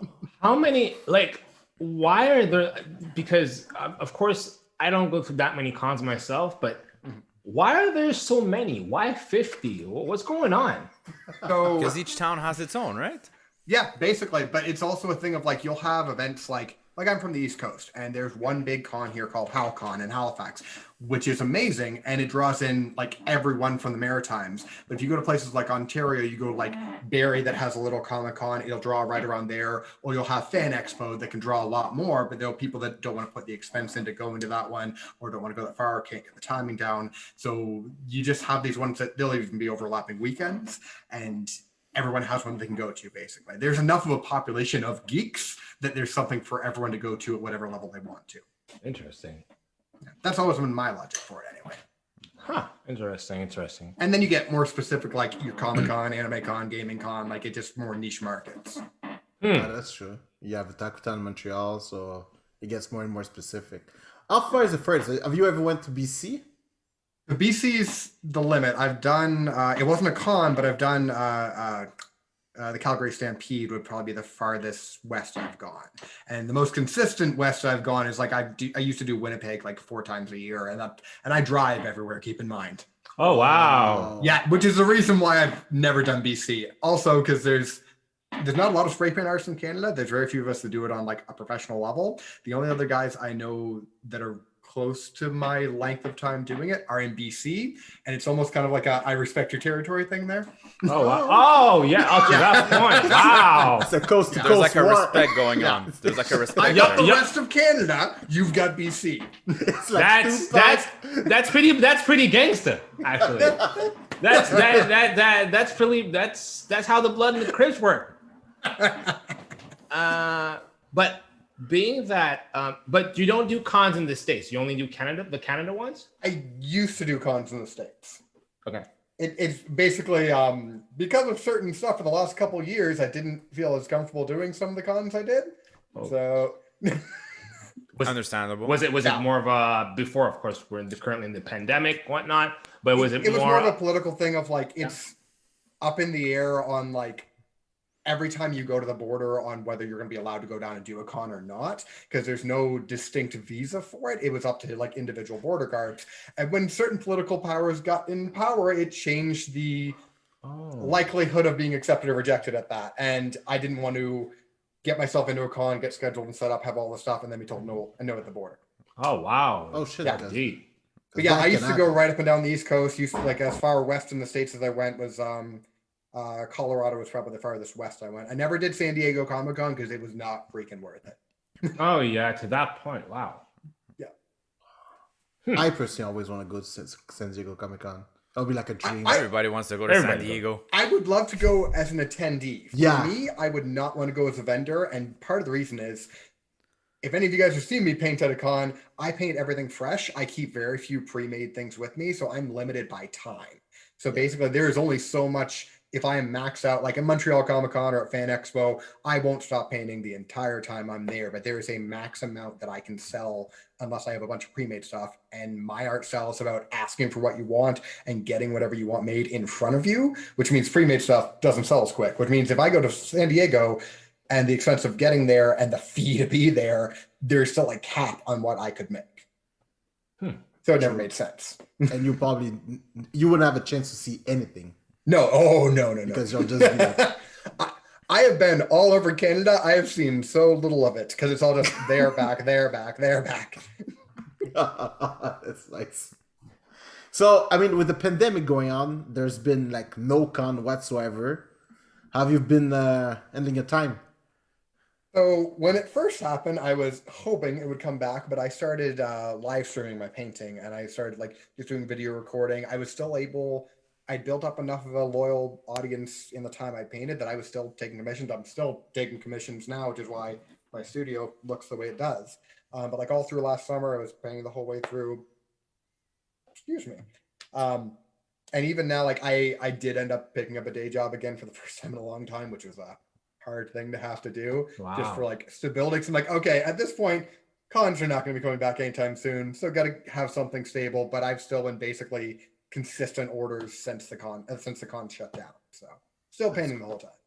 I started picking up acrylic stuff because I'd always done a little speed painting acrylic, but I can't do that at cons because logistics and drying time, basically. But at home, I can do it. So, I mean, like you're saying that you're using acrylic now. So in a way, like because of the pandemic, your art had to change. How much did it change? A lot. So yeah, before, like one of the things I never do at cons, I never use brushes. I never use, like there's a lot of tools I would never use, partially because it's built off of street art. Like that's spray paint art comes originally from like Mexico was probably the first place it was ever done, and it was built as a street art, as a performance thing. And it was meant to be really minimalist tools, so you could just like pick up and go wherever you needed to, basically. But I started incorporating more tools, started using more brushes, started using the acrylics, and I was like adapting spray paint techniques into acrylic painting. Like I didn't pick up another technique. I basically morphed this to work for acrylics, which is why even when it's acrylic, it still looks distinctly like my work, which has been a really freaking cool thing. But this is not something I would have ever had the time to play around with if I'd still been doing shows. Because doing shows, 50 shows a year, everyone always asked me if I practiced. I didn't practice. I just painted. You see, wow, okay. Yeah. Oh, that's good. And like you talk about basically, so even before we started recording, you talked about how it takes probably around 10 to 30 minutes maybe or less to actually create something. Has there ever been a painting that you took way more time to do, like way more time than 10, like? So that takes a little explaining. So my normal spray paint one's about 16 by 20 inches. They take anywhere between a minute and 3, maybe 5 minutes. Slightly bigger one, like a 2 by 3 foot at a show, might take me up to 8 minutes. The longest I've ever taken on a painting was 4 days because it was a 100-foot mural. Wow. Oh shit. Yeah. 100 foot long by, I think it was 15 feet tall. It was for a gym in New Brunswick. Like I do mural work too, and that stuff is just gonna take longer. But even then, for that size of a painting, that's still pretty damn fast. Yeah. Wow.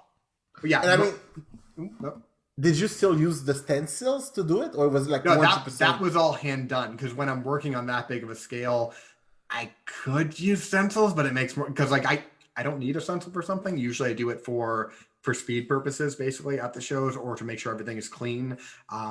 But if someone comes up with something that I don't have a stencil for, I've never done before, I can just do it by hand. Like I'm just like literally do it by hand because you've seen me work. Yeah. But yeah, no, on the big ones, it's all hand done, just all the cans. Yeah. Nice. Yeah. But yeah, the only things that take me longer are usually if you ask me to do something bigger. Makes sense. Oh, that's good. That's good. That's nice. So I was still thinking about how the art evolved. Have you ever thought about using an airbrush or something? Because I mean, right now you're probably not using one. Well, I've used airbrush before, and it's going to sound weird because everyone compares spray paint and airbrush, and I understand why. They're two drastically different painting styles, and I do not have the patience for airbrush because I respect anyone who can work with that, and I own one. I've done it. I played around with it before. I tried to adapt some techniques, and for some little stuff, it would be helpful. But for me, it's so fine, finicky, just like little, like amazing attention to detail if you can do it right. But for me, it didn't flow well with everything else I do. It's more of a like, stop, take your time, like be really, really, really detail oriented. And for me, the way that I paint more is like flow, speed, like every way I've painted has been like speed and also kind of performance. So the airbrush it's not something that's really caught my interest as much whenever I've used it. Interesting. Interesting. I like that. It's a good thing to know. Yeah, but everyone thinks they're the same. Yeah, for sure. What about how long have you been doing those type like? Probably 11, almost 12 years now. And before that, were you doing other type of art before that came through? Or was it really I have a biochem degree. Are you serious? Yeah, I have a biochem degree. I was in school for that first. So yeah, I was a science kid growing up. I loved art, but I was not talented at all. It was messing around with everything, and there was nothing that really like that I stuck to long enough, or nothing that I felt skilled enough in that I pursued it to the way that I should have. But like I was a like math, biology, like I was STEM all the way, went and like I had my undergrad in that. And then in the middle of my undergrad, I started doing this. I'm like, I love this. I'm making decent money with this. I'm basically putting myself through school with it. When I got done my degree, I'm like, I'm going to keep doing this. Wow. Yeah. That's impressive. Oh my God. This is the thing that surprised everyone. It's like a biochemist that spray paints. See, kids, when you study hard, you can just change your orientation from a career and do something like this. That's beautiful. You want to know the really funny thing about that? So because I use spray paint and my stuff is non-toxic, it's water-based, non-toxic, no water. It's the reason I use it indoors.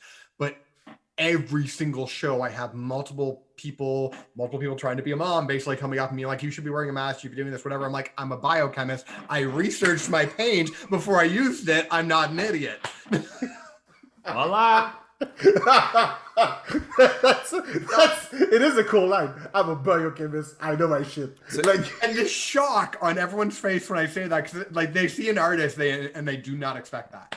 The shame. There must be so much shame. Oh, he's a Oh, it's a biochemist. Oh, okay, yeah. I guess. Well, How to shut up a Karen. yeah. Yeah. Have a good day, sir. Goodbye. Wow, that is something. So, how many paintings have you commissioned since starting this journey? How many have I painted? So my early years, the numbers are a little rough. I added this up the other day, and the last 4 years I've done over 50,000. Wow. Oh shit. Yeah, I That's don't have numbers big. before then, and like my business definitely scaled up as it went. But yeah, over 50,000. Wow. Which I think technically makes me one of the most prolific Canadian artists, but I don't have any proof of it besides my numbers, basically. Get somebody should get him a title. Justin Trudeau, get this man his title. They should get a medal. Like, Yeah, Medal of Painting. They should do that. Give him. so I mean, like you do like pretty much any type of art. Like you can touch anime, comics, pretty much everything. Is there one that you particularly like? Like whenever people come to you like, oh, like I would like a piece of this and that, you're like, oh yeah, I'm feeling it. No, there are. The strange thing is, when I first started painting, my first shows were biker rallies. Okay. That's where I got my start, and they freaking love my stuff there. Because when I started, I wasn't doing any of the, like, I've been a geek my entire life, but like I was doing more like nature, sci-fi, like fantasy stuff there, and then eventually got into the cons and realized, oh, I can do so much more with this and adapt to my techniques. But these days, the stuff I love doing most are like, if you can catch something that's really like close to me, like if you get me to do Avatar: The Last Airbender, I will go nuts because I freaking love that show, and the art style is amazing in it, and like it just works really well with my style. If you get me to do something like anything Dragon Ball Z, like I will go nuts over it because it's just so much fun to work with, and it was like the first anime I ever got into as a kid. Teenage Mutant Ninja Turtles is another one that, like, yeah, no, let me play around with that, let me do that. One of the better things, though, is a lot of people will come up, especially if they've got work for me before, and will just say, okay, I like these colors, do whatever you want. And you'd be surprised how many people do this. Like, no, I whatever you make's gonna be cool, just do it. And I get to make anything that just pops out of my brain. Because the one thing in this style that, like, people a lot of the time will be like, oh, you're naturally talented in this, whatever. It's like, no. The only thing that I think that I came naturally talented with this, and that wasn't just really hard work, was I can come up with stuff on the fly over and over and over again and just keep pulling stuff out. And that's what that kind of touches on, is that, like, if you let me just make something up, you're gonna have something really freaking cool. Oh, that's cool. Because I remember one of the pieces I remember I saw you did was like actually on one of those big canvas, and I think it was all the fire users that you had. Oh yeah. Oh, shoot, which con was that? I think it was a Rubicon.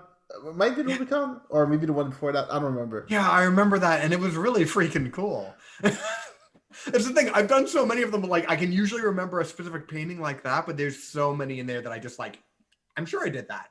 If I look at it, I'm like, yep, that's one of my paintings. Not sure when I did it. Oh, that's pretty cool. More questions on my tip. What is the worst and best con you've done? Oh, okay. Let's start with the worst, because that's easiest. And I have no problem dissing this con because they deserve it, and it's not one in Canada anyway. Nice. The con I did down in Florida, and it was down in, was it Tampa? Might have been farther down than that. And it was a con that, like, when they got a hold of me first, I'm like, okay, this looks kind of cool. I looked up their name, which I'm not going to say because I don't remember it right now. And it probably doesn't exist anymore anyway. I looked up the name, like, oh, it's a con that's been going on for like 10 years or so. Seemed like has pretty good reviews. I've heard other vendors talk about this. Okay, whatever. Get down there, and I get to the address, and I go by it 5 times. I'm like, that can't be it. That can't be it. And it's in like the really like shady, weird place in Tampa. But worse than that, it's in a place that like getting into is confusing. Like there's like highways going all over each way. It's like, so even getting to it is confusing, which for a con, you don't really want. Yeah, exactly. And I get there, and I eventually figure out it's there just because there's a Ghostbusters, the Ghostbusters car out front.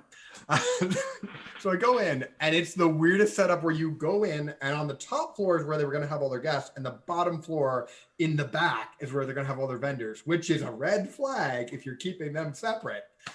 So I get there. Over the course of the weekend, there were maybe 300 attendees total over 3 days. And come to find out, this was the first year for this con, and they'd stolen the name of an older con to get the goodwill of it, didn't advertise it at all, and the guy who ran it was the son of someone who runs like other events in Tampa, and he ran it over his birthday because he wanted to have a fun birthday. And the last day of the con, everyone's pissed at him. Last day of the con, his mother gets on the speaker and just one like, I've been hearing from all you that you're all so thankful for this con. I just want everyone to give him a nice round of applause and happy birthday. And we're all just like, screw you, and like, oh, I met some really good vendors there. It's the first time I ever had White Castle there because one of the vendors went and bought like 100 White Castle burgers just to cheer us all up. But like, I have never had a worse experience. I think I'm the only one who made any money that entire weekend because it takes a lot for me to not sell, and I was having a bad weekend. So that's the worst one. Wow, so gimmicky. Only in Florida, people. Only in Florida.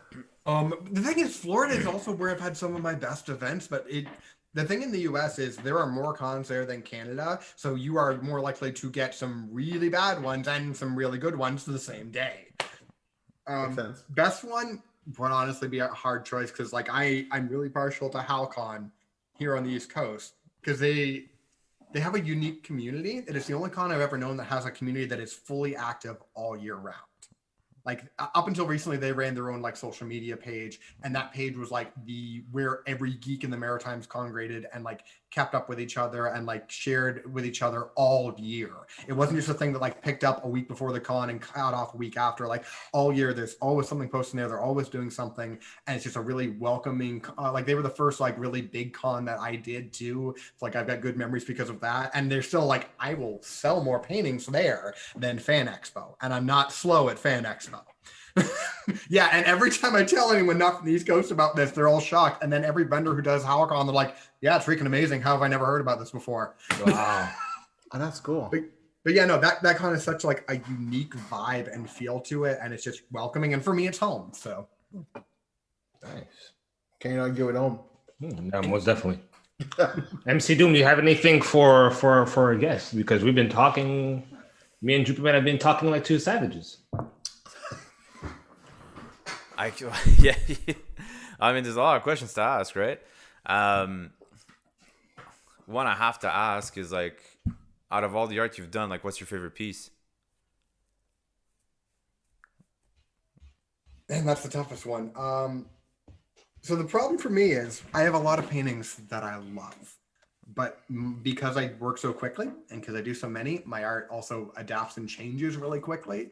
So like I've got paintings out in my home right now that my wife has stolen from me to make sure we keep a copy of. And a month later, I will look at it and be like, could have done that better, could have changed that, could have fixed that. If I did it again, I'd do this. So for me, I have ones that I really love. Like there's an Avatar: The Last Airbender one I did that's like the final fight between Zuko and Azula.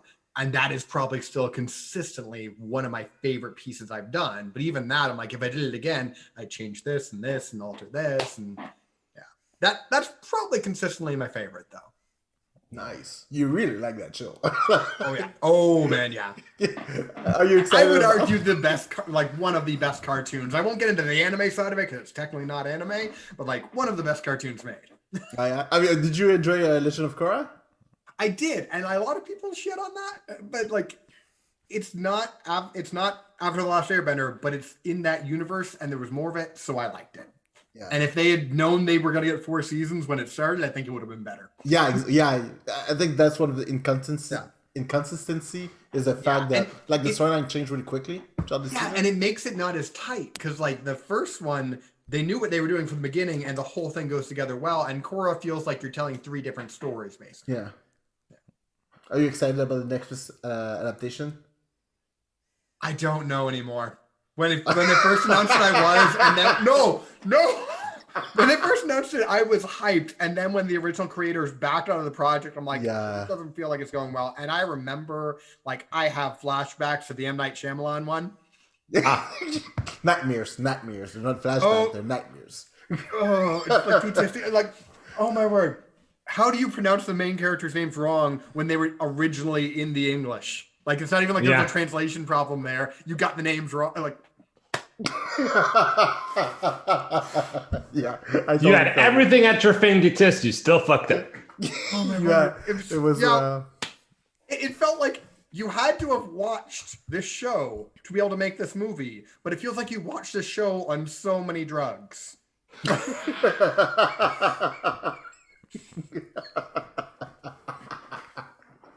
is the nicest way I've ever heard anyone talk about it. That's good. That is good.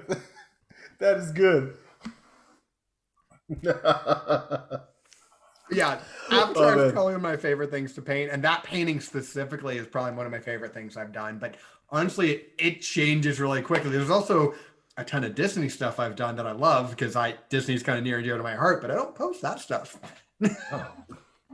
Yeah, that's okay. And I mean, so like when it comes to because I mean you basically have characters all over the place. Yeah. Like aside from Avatar, because we now know that you're a big fan of Avatar. Like, would you consider more yourself like a type of anime artist or like comic book wise? Like, which one's the one that you relate more? Neither. Both. Oh. Basically, the thing is, because of the type of artist I am, I can adapt to pretty much anything. And like, I am a huge anime fan. I'm a huge comics fan. I'm a huge sci-fi fan. I'm a huge fan. Like, I love all of it, and doing the job I do just like deepens that and also gets me to like learn about new things I wouldn't have found on my own because I go to these cons and hear about obscure stuff. Like I still remember after I went to G Anime, I had to paint that time I got reincarnated as a slime painting. And I went home and binged it the entire season that night so I could come back the next day and do a painting of it. Wow. And I never would have found out about that show otherwise.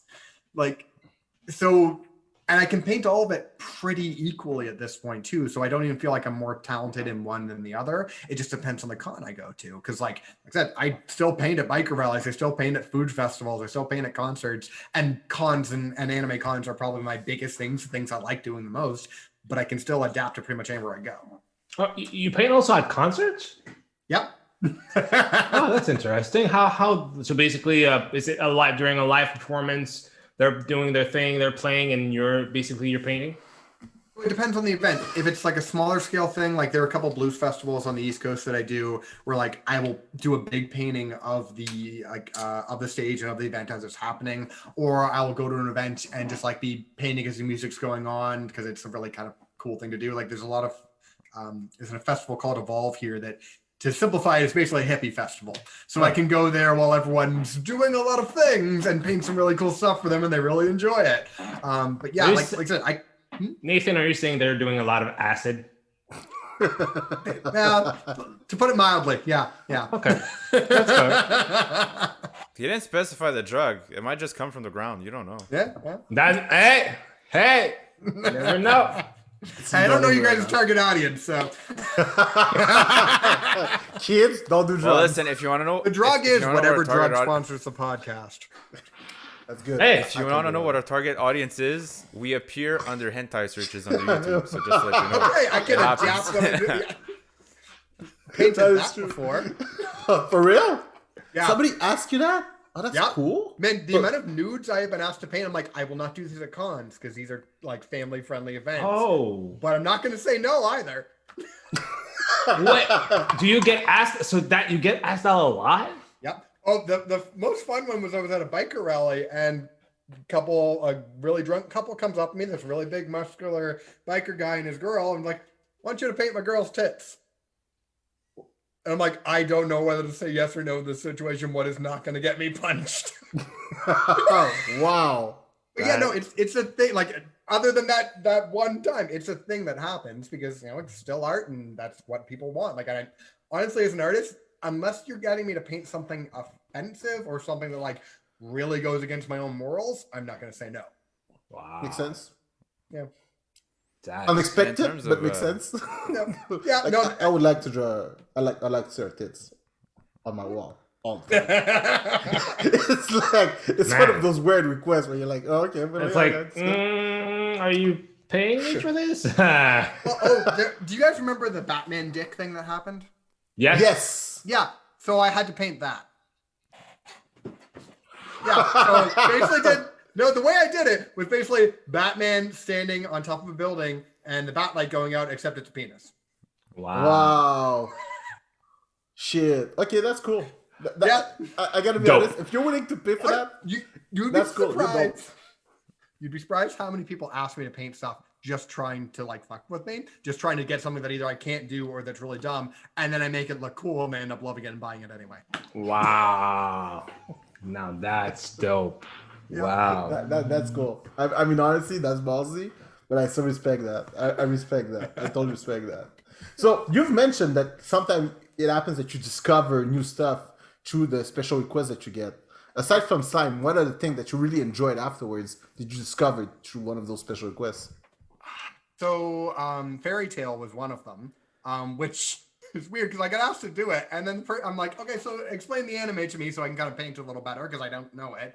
And they explained it to me, but they explained it saying, oh, it's not like any other anime, it's so unique and everything. And then I go and watch it, and it's every anime trope all shoved into one show, but I still loved it. Berserk was another one like that. Goblin Slayer wasn't exactly, but it's another one that I kind of got into a little bit because of that. Hellsing Ultimate, which is one of my favorite animes, period. I found out first from like doing a painting of it. Oh, nice. Wow.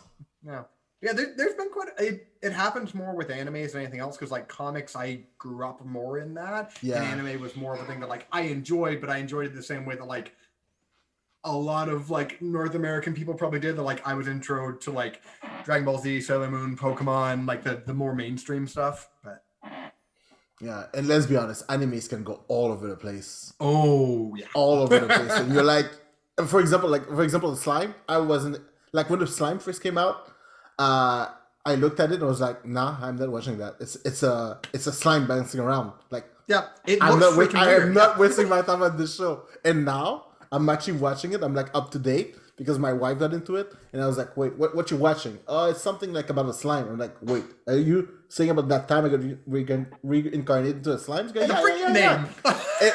Yeah, dude. And I'm like, wait, name where's throws you all off. these actions coming from? Yep. The names are getting longer and longer and longer and longer for no stupid reason. And like they're totally losing me now. Because like of the name. that one, it defeats the point because like it's basically like D&D by video game by you're a slime. But like there's so many better, more descriptive things than like that time I got reincarnated as a slime. Like Yeah, for real. That's cool. That is cool. So I have a question about your geekness. Like I want to know more about the geek behind you. So let's say you're on a desert island, and you have a library, you got a TV, video game. What would be that one anime that you would bring with you? One anime? Yeah, if you had to pick one anime, what would it be? See, the cheeky answer is One Piece because I would just watch it forever. Smart man. Because it actually if I'm takes being forever. realistic, though. Smart man. Honestly, probably Hellsing.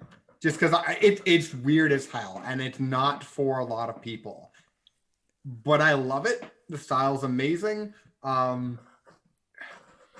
Yeah, that would, if I had a second choice, probably the original 2 seasons of Digimon. Wow, that's good. I like that. Nothing past the That's a 2 good choice. seasons, though. I Nothing agree. past that. What about the reboot? I haven't watched the reboot yet. It's good. Yeah. See, I'm still burned from Frontiers because that was just so bad. It was terrible. It was just so bad. I'm like, nah, I think I give up on this point. It had its run. It was good. I'll remember the good times and burn the rest. All right. So now that you've picked your anime, let's say it would be a TV series. What would it be? TV series animated could be like anything else on TV that's an anime. Oh, shoot.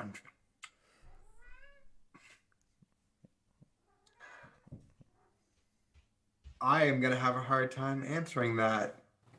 Let me come back to that one. All right. Perfect. Okay. Perfect. All right. All right. If you have a comic book, because now that we're not into comic books, if you had one comic book, it could be like the entire series, but you know. Probably Watchmen. Oh, nice. Yeah, just because like you get so different from everything else that way, and it's like kind of like deconstructing the whole like comics universe anyway, and it's dark and gritty without being like Zack Snyder dark and gritty, if you know what I mean. Yeah. Yeah. Like, I'm not a fan of what he's done with those movies. Oh boy. actually You wondering- are I'm actually talking to the wondering. right people. I do not like what Zack Snyder does most of the time, but I gotta be honest. Did you watch the 4-hour cut? Yeah. The original Zack Snyder? What did you tell about it? The original, or you're talking about the recut, the recent one. Yeah, Yeah. the director's cut. I whatever they think wanna that call it only makes it a passable movie.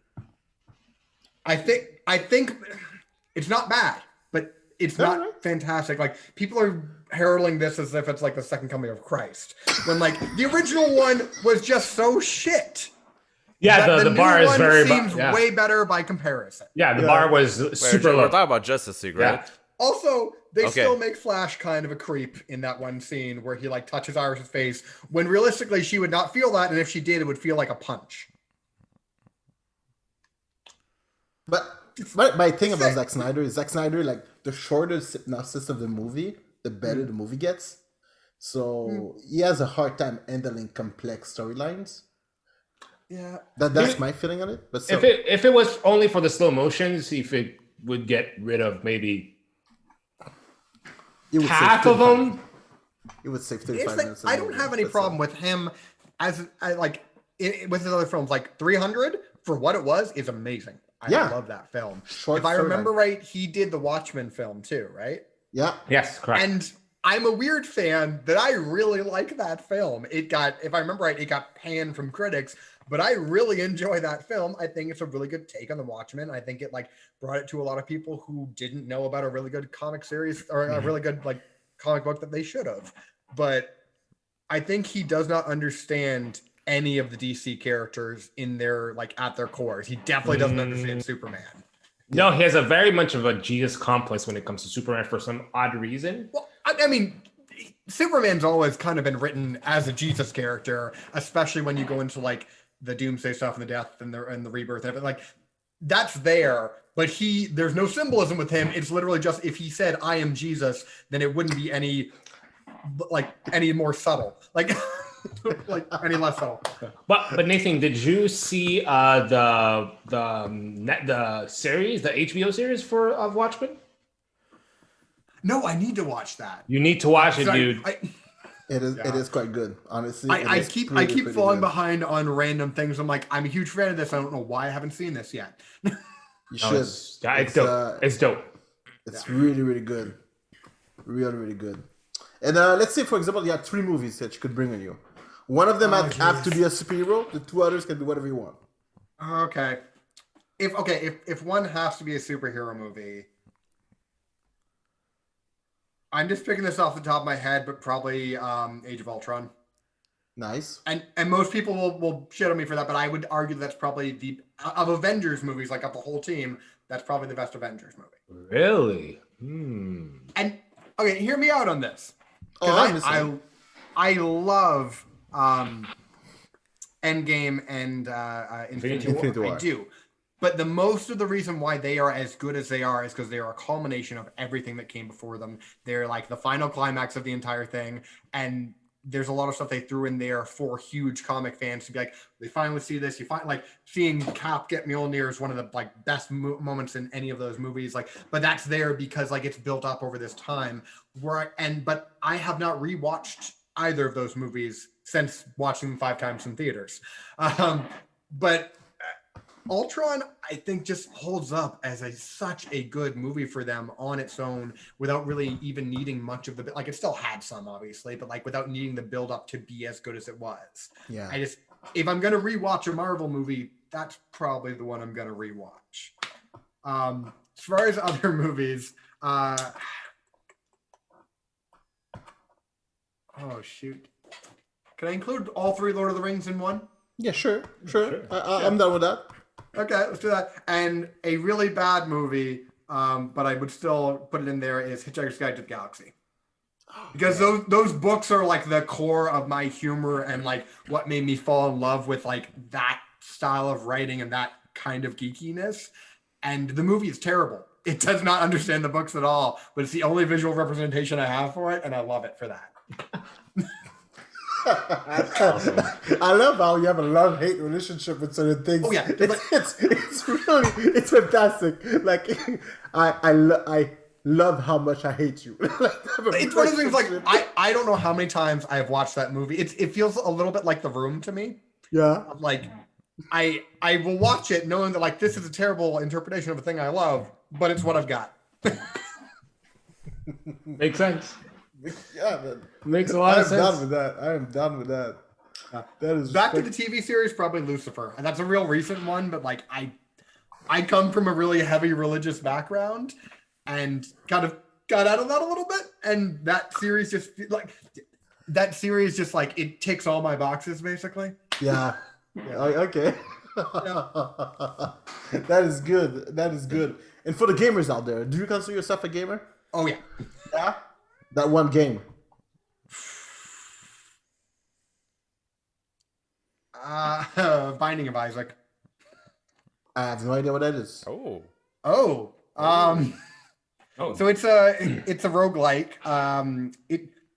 Did you play any of the original like Legend of Zelda's like Link's Awakening, Link to the Past, that kind of stuff? It's that kind of gameplay, but it's also like about as like dark a storyline as you possibly can. The entire thing is like random items picked up every run that like interact with each other. The whole thing, the storyline is basically like a kid goes into the basement running away from his psychopathic murderous mother, a bunch of like religious overtones in the entire thing and all the items, and like you fight enemies by crying at them.